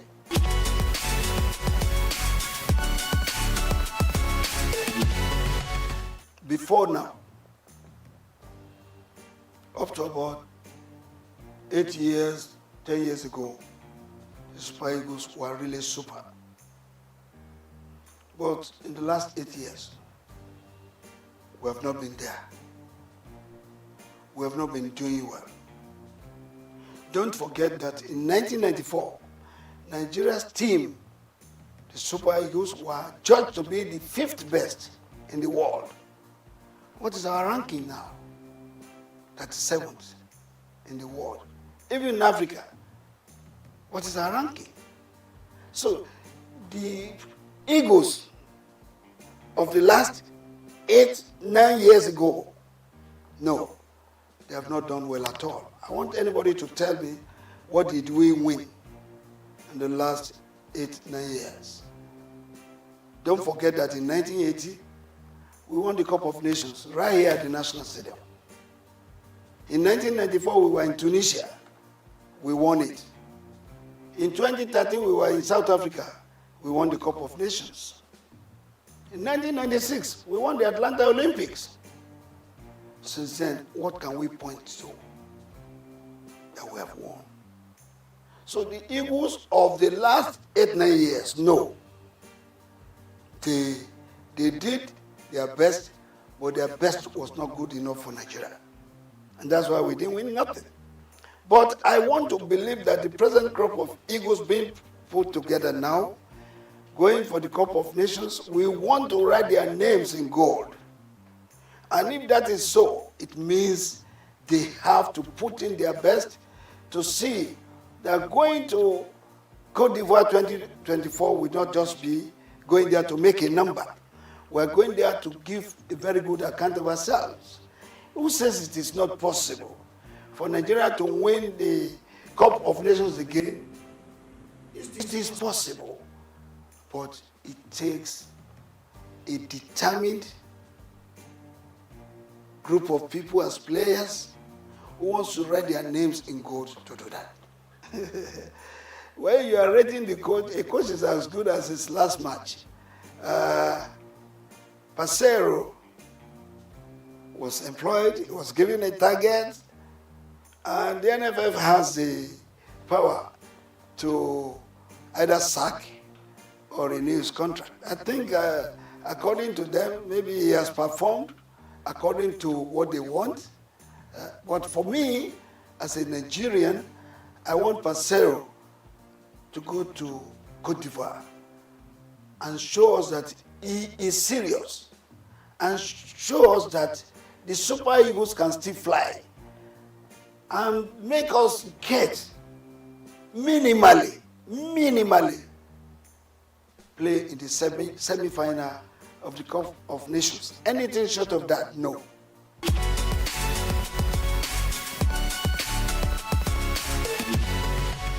Well, I want to believe that our Nigerian coaches are good. There have been 2 or 3 foreign coaches that have done well. Westhoff, Bonfrejo, and this which doctor, what's his name again? I'll remember his name. This guy qualified us to play in the World Cup with a match to go. The witch doctor. Well, the witch coach, we call him, we remember it, now it will come back. So, since then, there's no foreign coach that has done better. I was one of the people that went to London to recruit this man I'm talking about. When we recruited him, he came to Nigeria, and he made us to qualify for the World Cup with a match still to go. Philippe Trouzet. I was there in England where we interviewed him. Well, since then, it has been one coach coming to take our money, not giving a very good account of us, of himself. But the Nigerian coaches, let's also praise some of them. Some of them. The late Shuaibu Amadu qualified us to play in the World Cup, even though he did not take us there. The late Stephen Keshi also made us to win the Cup of Nations of 2013 in South Africa. So if that happens, who says the Nigerian coaches are not good? Some Nigerian coaches have proved themselves, but they still need to do more. But these 2 coaches, exceptional. That is the real reason, the real controversy we're having between the NFF and the coaches.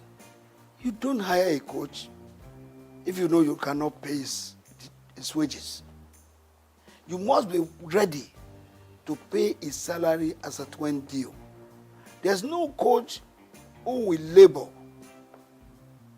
and labor, and after which he would have trained your players, and you are owing him salaries of 5 months, 7 months. Which coach will take that? Where is that happening across the world? Nobody will accept that. So that has to be looked into. And that is why the NFF has got to look for serious sponsors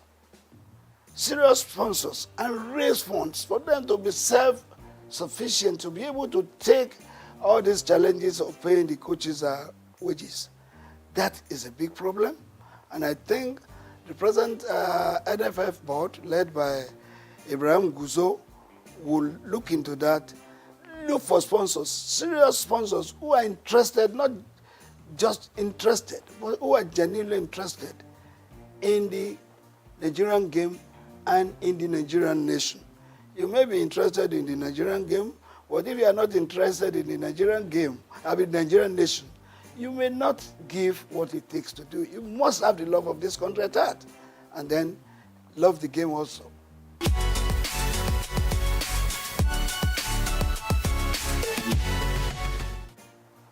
The last 15, 10, 8 years, our boxing went down.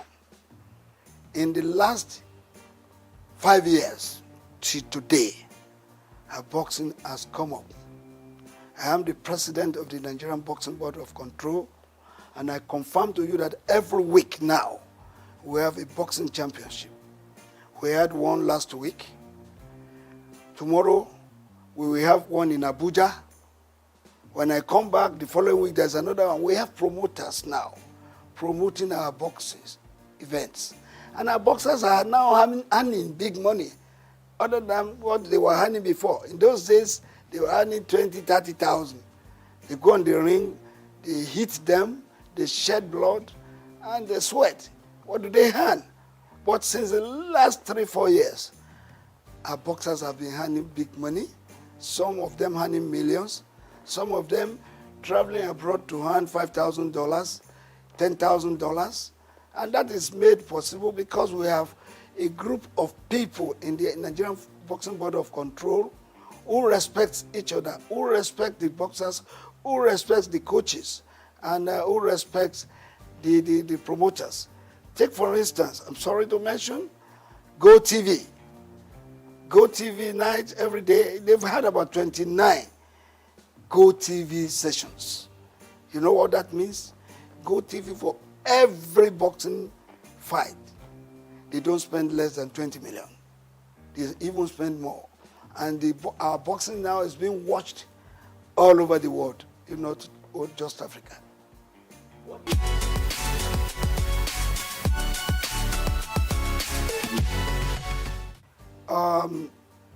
A lot of things have been said about this. We have sent memos, we have sent advice, we have met with the people in charge severally. I've had to write to both the Minister of Sports, the National Assembly, and the rest. How can we develop our sports? It's very important. Without grassroots development, you won't be there. As a matter of fact, Kanu Nwankwo happens to be a product of the Nigerian League. J.J. Okocha, product of Nigerian League. Finidi George, Emmanuel Amunike, and all of them played in the Nigerian League. How many of our Super Eagles players, those that are playing for us now, do you see what developed here? Maybe you have 2 or 3 home-based players playing. But the real product for our football development, they are here in Nigeria. We have to go back to those things we were doing that time when we got the likes of the Segun Odegbami, Henry Nwosu, Christian Chukwu, down to Stephen Keshi, Okocha, and the rest. We have to go back. We don't have to rely on those players who have been serving us in the last 12, 15 years, believing that they will continue to serve us the same way. No matter what you do, players will get weak. They will age. And when they are aging, that's when they start referring to them as tiring legs. You need replacements for them. How do you get that? You can only get them from the local scenes. We have various clubs in Nigeria playing the leagues, the Premiership, the National League, and the rest. 20 teams in one. Do you know how many of our boys out there that can play football? If we harness them, bring them together, and give them the right training. Of course, let me ask you, how many of our club sites have feeder teams? Feeder teams, they are very important to the development of the game. When you have a junior player playing the feeder team and is maturing, bring him to replace a tiring leg. In the senior team, how many of those teams that we have can boast of feeder teams? How many of them can boast of their own fields? Perhaps we have about 3 clubs that are privately owned. But others are owned by governments, state governments. And state governments, what do they use them for? For political gains. And if it is political gains, well, it's off it. Let's do football like it is done elsewhere. Football is big business. People are making billions of dollars in football. Nigeria can do same. If we do same, we will take off all this nonsense. The boys going about doing a lot of violence, going to do yahoo, going to do kidnapping and the rest. You will have all of them looking forward to becoming millionaires and billionaires in future, and of course becoming employers of labor apart from fending for their families.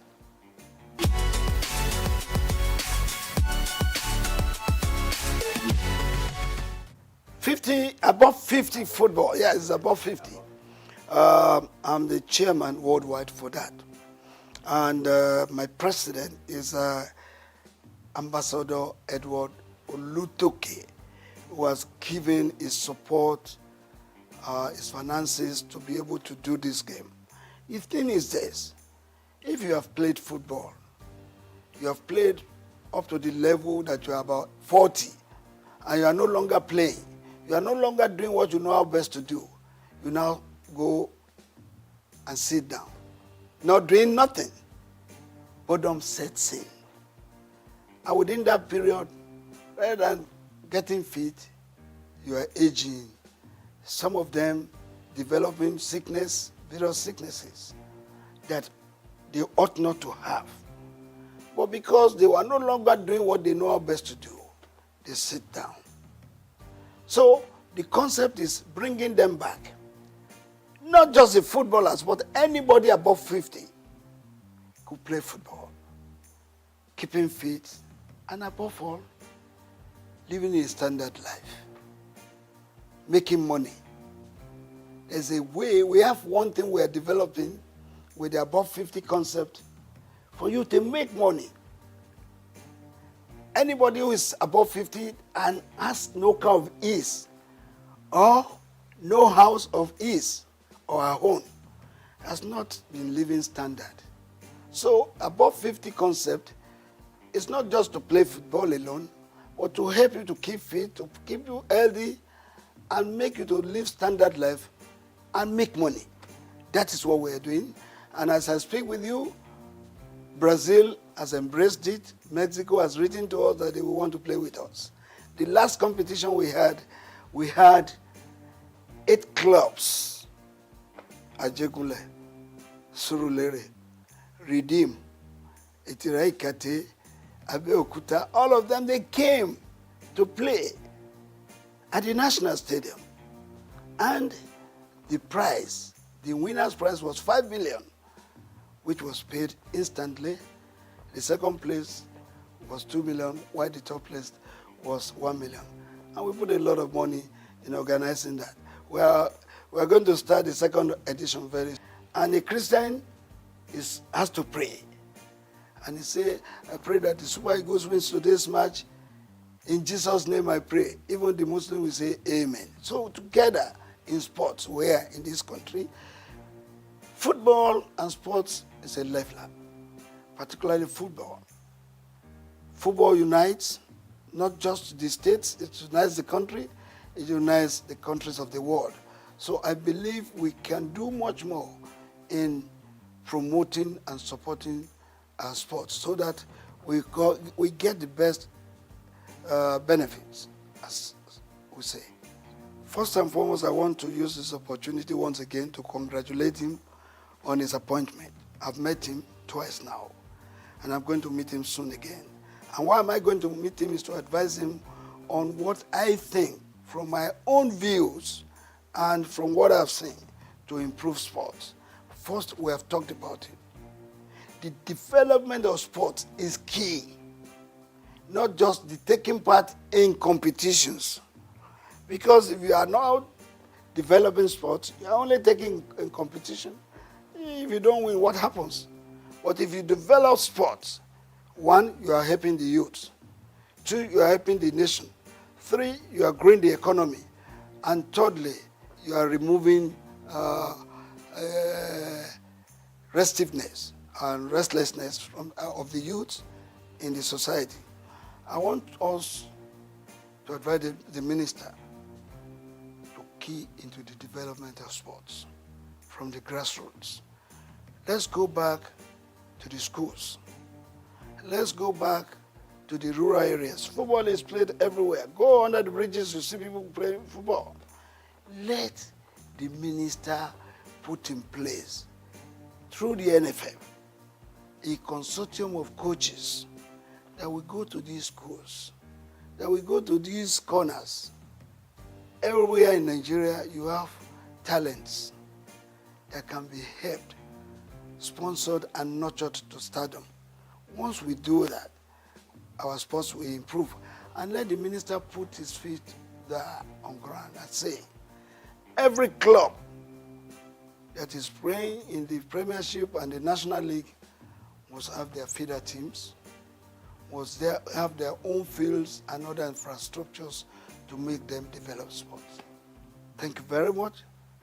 I want to pray for this organization to continue to thrive, to continue to blossom in making money, because without money, this kind of things that I hear cannot be sustained. So God will grow you the more, and your business will continue to flourish.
Jim Ovia, one of the most influential and successful businessmen in Nigeria, who has made a mark in the financial system.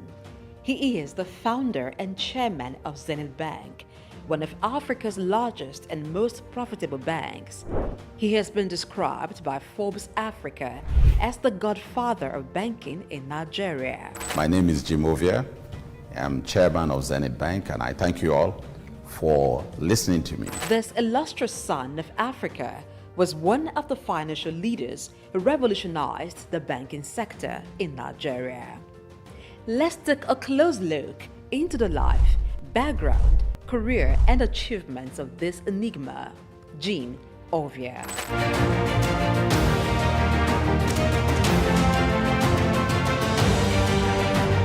Jim Ovia was born on November 4, 1951 in Agbo, Delta State, Nigeria, to a large family as the second son of Chief Obi Olihe of Agbobi in Delta State. Being one from a humble background, Jim attended local schools as he had lost his father at the tender age of 4.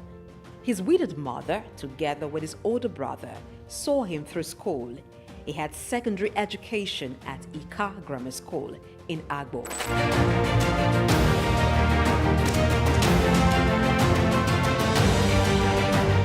Due to his interest in business and technology, he proceeded to the United States to study business administration at Southern University, Baton Rouge, Louisiana, USA, where he obtained a bachelor's degree in 1977. He furthered to University of Louisiana, Monroe, Louisiana, and bagged a master's degree in business administration in 1979. Jim Ovia is also an alumnus of the prestigious Harvard Business School.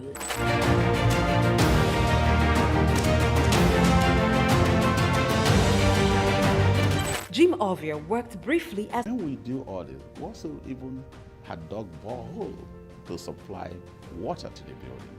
When we do all this, what I personally call it is BYOI, bring your own infrastructure or build your own infrastructure.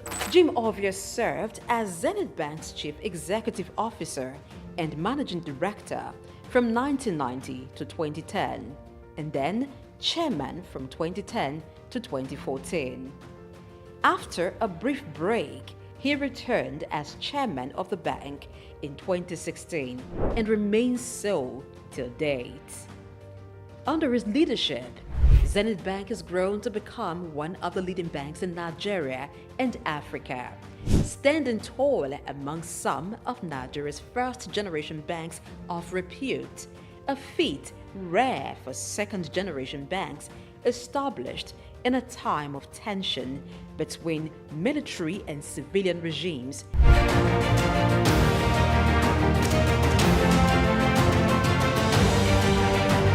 Zenith Bank has diversified its services to include insurance, pensions, stockbroking, and investment banking.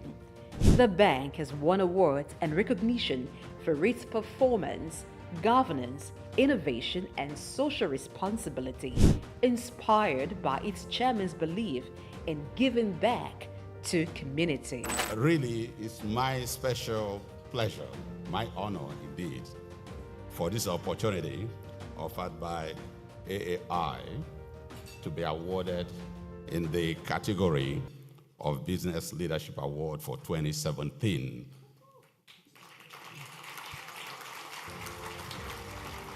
As an entrepreneur, Jim Ovia has made investments in sectors other than banking. They include oil and gas, telecommunication, real estate, power generation, media, and most recently, education. He is the founder and chancellor, James Hope University, Lekki, Lagos State, which has been approved by the National Universities Commission, NUC, to offer postgraduate degrees in business courses.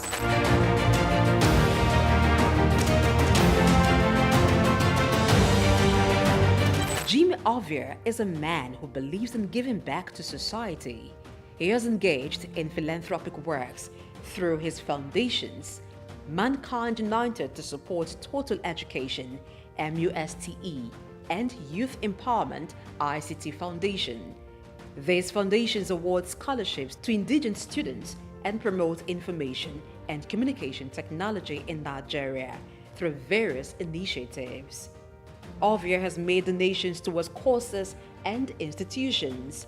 They include Nigerian Investment Promotion Commission, NIPC, Nigerian Internet Group, NIG, Lagos State University, and National Information Technology Advisory Council, just to mention a few.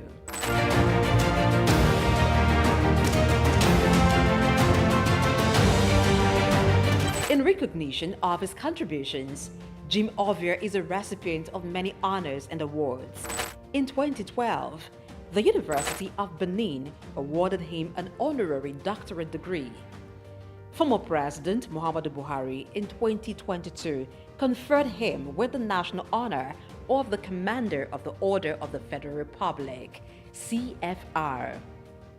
Also in 2022, Jim Ovia was conferred with the National Productivity Order of Merit, NPOM award by the federal government of Nigeria.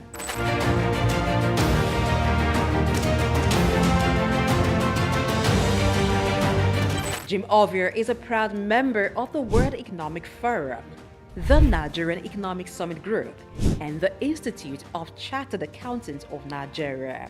He is also a member of several boards and councils. We can't afford to lose depositors' money. We can't afford to lose money that belongs to stakeholders.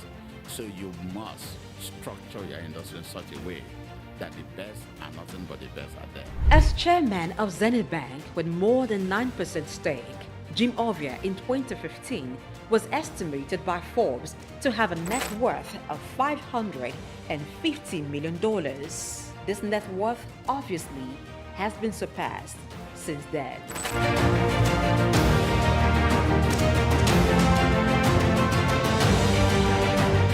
Jim Ovia, as a business person, founded 5 companies.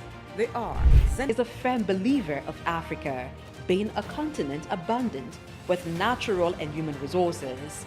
He has constantly pitched the continent as a land filled with investment opportunities in international business forums such as the Harvard Business School Annual Africa Business Conference, Bloomberg Global Business Forum, Commonwealth Business Forum, and the World Economic Forum, where he has been invited to participate and even deliver keynote address.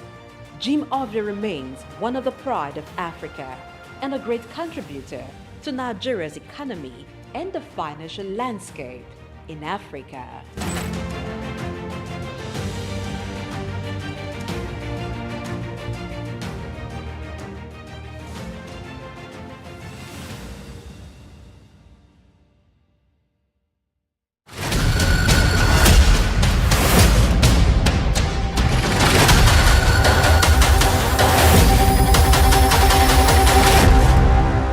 We've got just what you need right here at Femi Wash Media.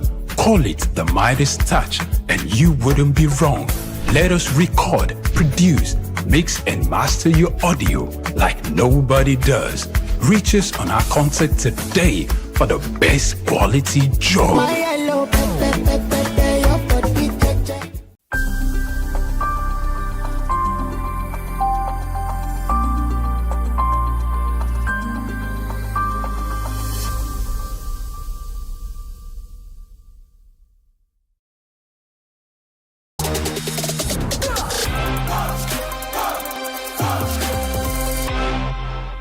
I was born on the 16th day of October, 63 years ago.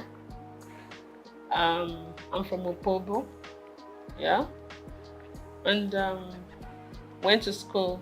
I'm from Rivers State, from Opobo in Rivers State. Went to school in Port Harcourt, lived in Port Harcourt all my life, from primary to secondary school to A-levels. Then after A-levels, I got admission to Unilag. Immediately after Unilag, I got married, and I've lived in Lagos ever since.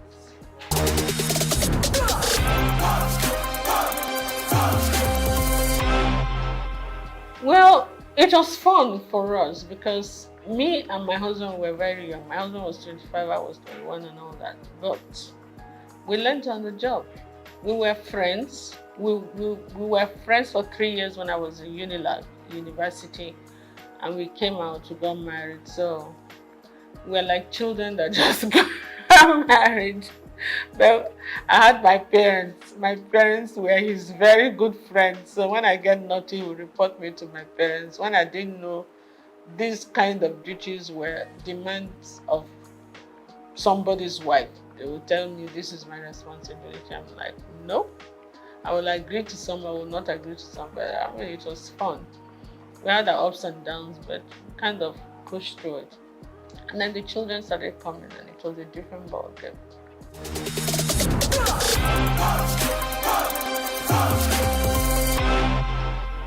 You know, when you come from that kind of family, it's like part of your system. You don't really regard it as anything anymore. But sometimes I get the shock of my life because there was a time my in-laws came to Opobo for one ceremony, and I saw the king. And he gave me a hug and he gave me a pick. And they were like, whoa, the upper Benin won't even shake your hand, you know, as a woman. I'm like, okay. I mean, it's the same family, you understand? So we're used to that. I think we take it for granted. But maybe some other people say you must call me a princess, you must call me that. I'm not into all those kind of things. I'm not at all. I've never been. So I can't start tomorrow. But yeah, great King Jaja of Opobo, my great great grandfather. And my children, when they studied it in school, they went to Corona school. When they studied, came, Mom, we're telling our teacher and our classmates that this King Jaja of Opobo, they taught them about King Jaja of Opobo in school. And they said, that's my mommy's great grandfather. Like, whoa, no, it was like a big deal to them. For us.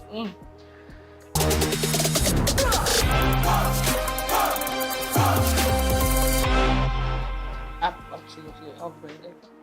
Upbringing, my personal choice too, because you could be brought up one way and choose to go another way. You understand? One of my philosophies in life is like this. You're not the tallest in the world, you're not the shortest, you're not the prettiest, you're not the ugliest, you're not the richest, you're not the poorest. Oh, just get with it. Do you understand? If you're looking for beauty, there are more beautiful women than you say. If you're looking for ugly, there are uglier women. If you're looking for tall, you're looking for it. So what is it? Do you understand? You didn't come into this world with anything. You're not going to go with anything. So just be grateful to God for whatever you have or whatever you are. Work towards improving on it, improving your relationship with God Almighty and improving your relationship with your fellow human beings. That's my philosophy in life. So what's the point carrying all the chips on your shoulder? It makes life heavier for you.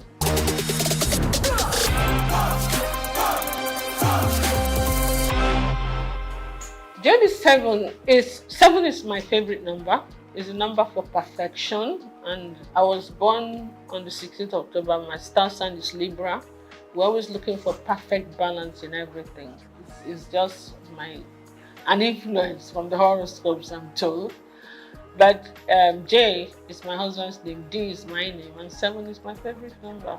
Lazy way of forming the name of a company, isn't it? So I did, and it stuck. And I knew I was going to go into couture, so that was it. Easy.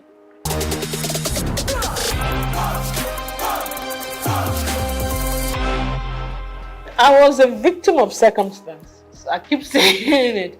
I didn't really come into business to be a fashion designer, to go into fashion, and creativity has always been something that's innate. Okay, even before I started making clothes or doing this, I used to always give designers the styles that I wanted them to make for me. I didn't have tailors, but when I finished my NYSC at Nigerian Television Authority in Victoria Island, I decided I wasn't going to work there. I wanted to work in a more organized setup. You understand? Because of management traineeship, because I never worked all my life. My parents were very protective. I'm the last girl in the family. They were always very protective. So I said I wanted to work somewhere, and I prayed about it. And I got into Unilever. Then it was called Lever Brothers. And for 5 years, but the intensity of work there became a bit much for me because I was a young mother. I had 2 kids then. Was going on having the 3rd one. So it became a bit time. Sometimes Unilever was one of the biggest. When the international directors come in, we used to be the ones to host them with all the Unilever affiliates. Linters, the advertising agency used to be all the Nigerian breweries, USC, you understand, AJC, we're all Unilever group. Sometimes I won't get home until 3 a.m. when we're hosting, and with kids in the house, it can be a bit much. So I'm like, I prayed about it and I decided something has to give. It's either your family, your children you will not give them the attention they need then, and they were growing fast, or your job will suffer, and then you will not be happy whichever way. So I decided, you know what, let my priority be my family, and I decided to go back. And I put in my resignation. That was not what I'm fine. When I did, my chairman refused to accept the resignation. So I had to use another way to encourage him to accept it. So I left Unilever. I said, okay, I wasn't the type of person that was suited for being a housewife. I wanted to do the kind of business I would do, but still have 100% time for the kids. So when the kids say, they're having something in school, I'm there. Okay, I decided I was going to just market corporate gifts. When I was in Unilever, I was the assistant corporate affairs manager in charge of press. So, and being in Unilever at the corporate affairs level, I already knew a lot of companies. So I used that opportunity to get back to those companies and introduce my new business. And in the first year, I actually made more money than my 5 year stint in Unilever. So that was the normal encouragement. You make more money doing your own business. You have more time for your kids, for your family, and for yourself. And you travel quite a bit because you have to go and buy the corporate gift. So it was a win-win. Then, a few years down the line, the president, Olusegun Obasanjo, came in and said they were doing backward integration and they were going to stop the importation of all this corporate gift and a lot of other things. So we were actually forced to look inwards.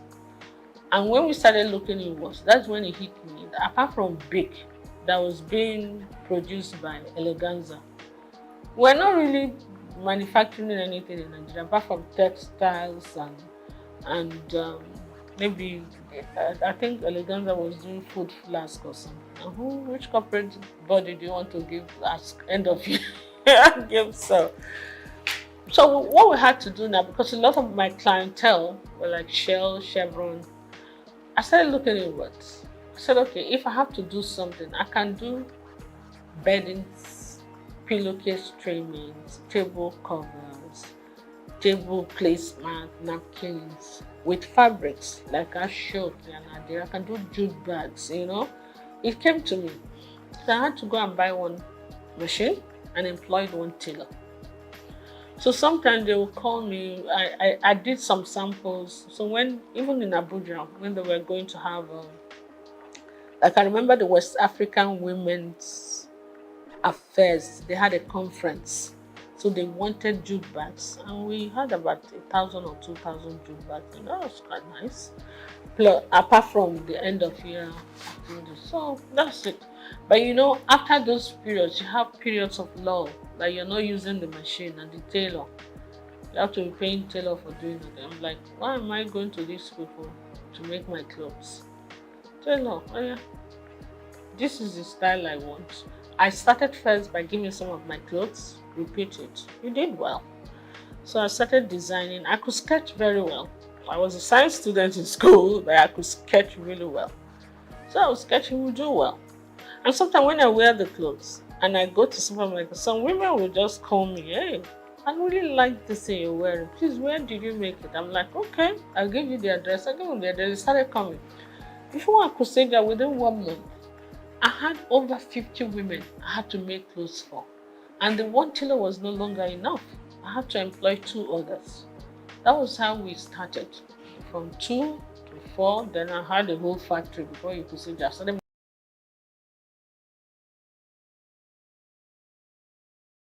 Abdul Samad Rabiu is the son of one of Nigeria's foremost industrialists, late Khalifa Ishaku Rabiu, founder of Ishaku Rabiu and Sons Group. The family operated holding company with a history of investment in manufacturing, insurance, banking, and real estate. In the 1970s, the group invested in manufacturing, with its first investment being the Kano Suits and Packaging Cases Company, a factory producing suitcases and handbags. In 1972, the Bagauda Textile Mill, manufacturing woven clothes for uniforms, importing and trading in different segments of the economy, including frozen food service, sugar, and a motor vehicle and parts distribution company specialized in Daihatsu products. Abdul Samad Rabiu was born with a very big silver spoon in the ancient city of Kano on the 4th day of August in 1960, 57 days to Nigerian independence. 24 years later, responsibility beckoned. He was in the family business till 1988. Abdul Samad Rabiu, following in the steps of the family business, established BUA Bois International Limited in 1988. Solely for commodity trading, Bois International Limited imported rice, edible oil, flour, iron, and steel. The much-needed wins to his sale came in 1990. The government, owners of the Dettol Steel Company, got into a contract with Bois to supply its raw materials in exchange for finished products. This was the young company's much-needed windfall. BUA expanded further into steel, producing pellets, importing iron ore, and constructing multiple rolling mills in Nigeria. Nigerian Oil Mills Limited, the largest edible oil processing company in Nigeria, was sadly bought by BUA in 2005. BUA started 2 flour milling plants in Lagos and in Kano. By 2008, BUA had broken an 8-year monopoly in the Nigerian sugar industry by commissioning the second largest sugar refinery in sub-Saharan Africa. In 2009, the company went on to silently acquire a controlling stake in a publicly listed cement company in northern Nigeria, Sokoto Cement, and began to construct a $900 million cement plant in Ogu-Obela, Edo State, completed and commissioned in 2015, which was at that time the single largest non-oil investment in South Nigeria, and had a capacity of 6 million metric tons per annum upon completion of the second line. This was followed by a new 1.5 million metric tons line in Sokoto in 2018 and another 3 million metric ton line, which commenced in 2020 and was commissioned in 2022, bringing the total installed capacity for his cement holdings to 11 million metric tons as of January 2022. Abdul Samad Rabiu is very entrenched with his family in business, having over 40 siblings.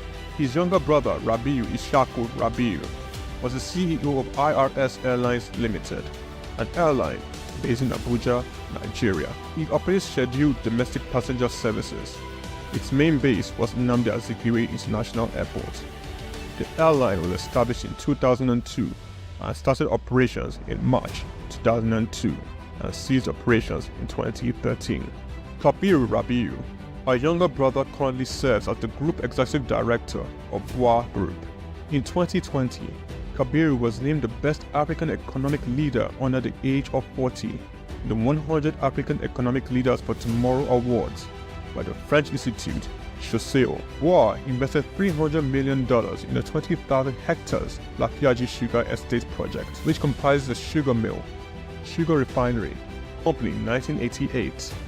BUA Group has grown to a world-class conglomerate, contributing significantly to the country's GDP while providing employment opportunities for tens of thousands of Nigerians. Abdul Samad Rabiu's philanthropy is silently second to none. He founded the Abdul Samad Africa Initiative, ASR Africa, and an African-focused fund for social development and renewal which seeks to support Nigeria and other African countries in the area of health, education, and social development. In October 2022, Abdul Samad Rabiu, through ASR Africa, donated $500,000 to the United States Agency for International Development, partner on tuberculosis control, HIV, and gender-based violence prevention efforts in Nigeria. Development of a 7.5 billion naira 200-bed specialist hospital in Kano State during the global COVID-19 pandemic. Abdul Samad Rabiu championed Nigeria's donation to this COVID-19 intervention by a single individual or corporate donating, amongst other things, 1.35 billion naira to the COVID private sector coalition, 300 million naira to the Presidential Task Force on COVID-19, over 1 billion naira in cash donations to 10 state governments across the country, 70 ambulances,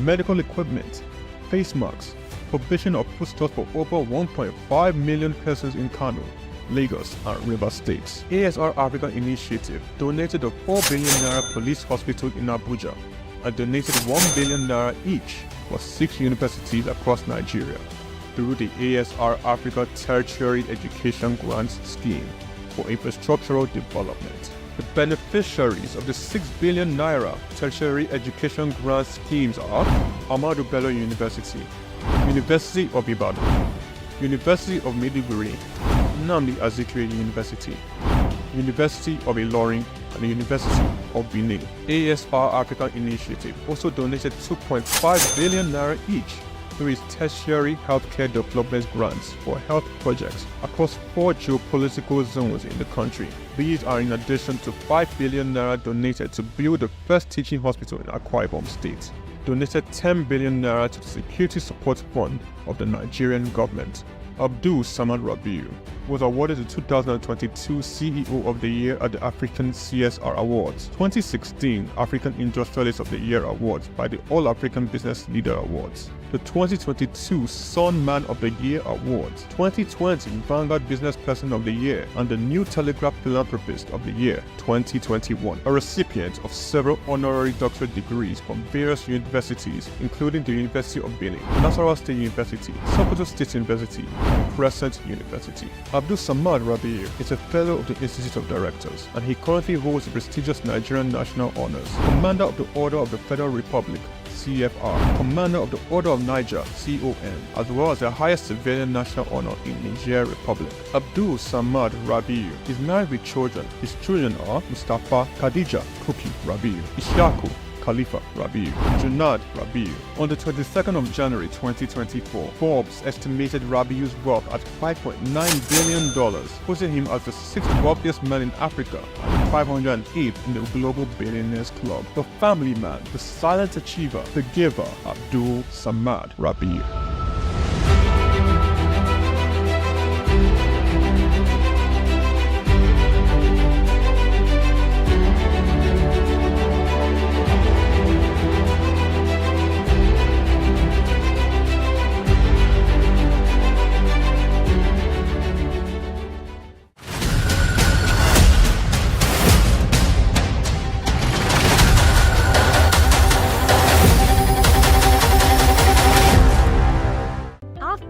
Africa Development Studies Center, ADSC, we are committed to driving sustainable growth and development across Africa through innovative training and research.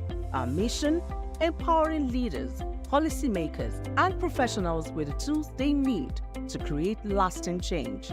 With customized training, dynamic research programs, and study exchanges on leadership, management, and other critical development topics, ADSC offers a platform for exchanging cutting-edge ideas and global best practices. We provide comprehensive services in research and consultancy, capacity building and training, education programs, publishing, and knowledge sharing. Our esteemed faculty, composed of seasoned experts and researchers,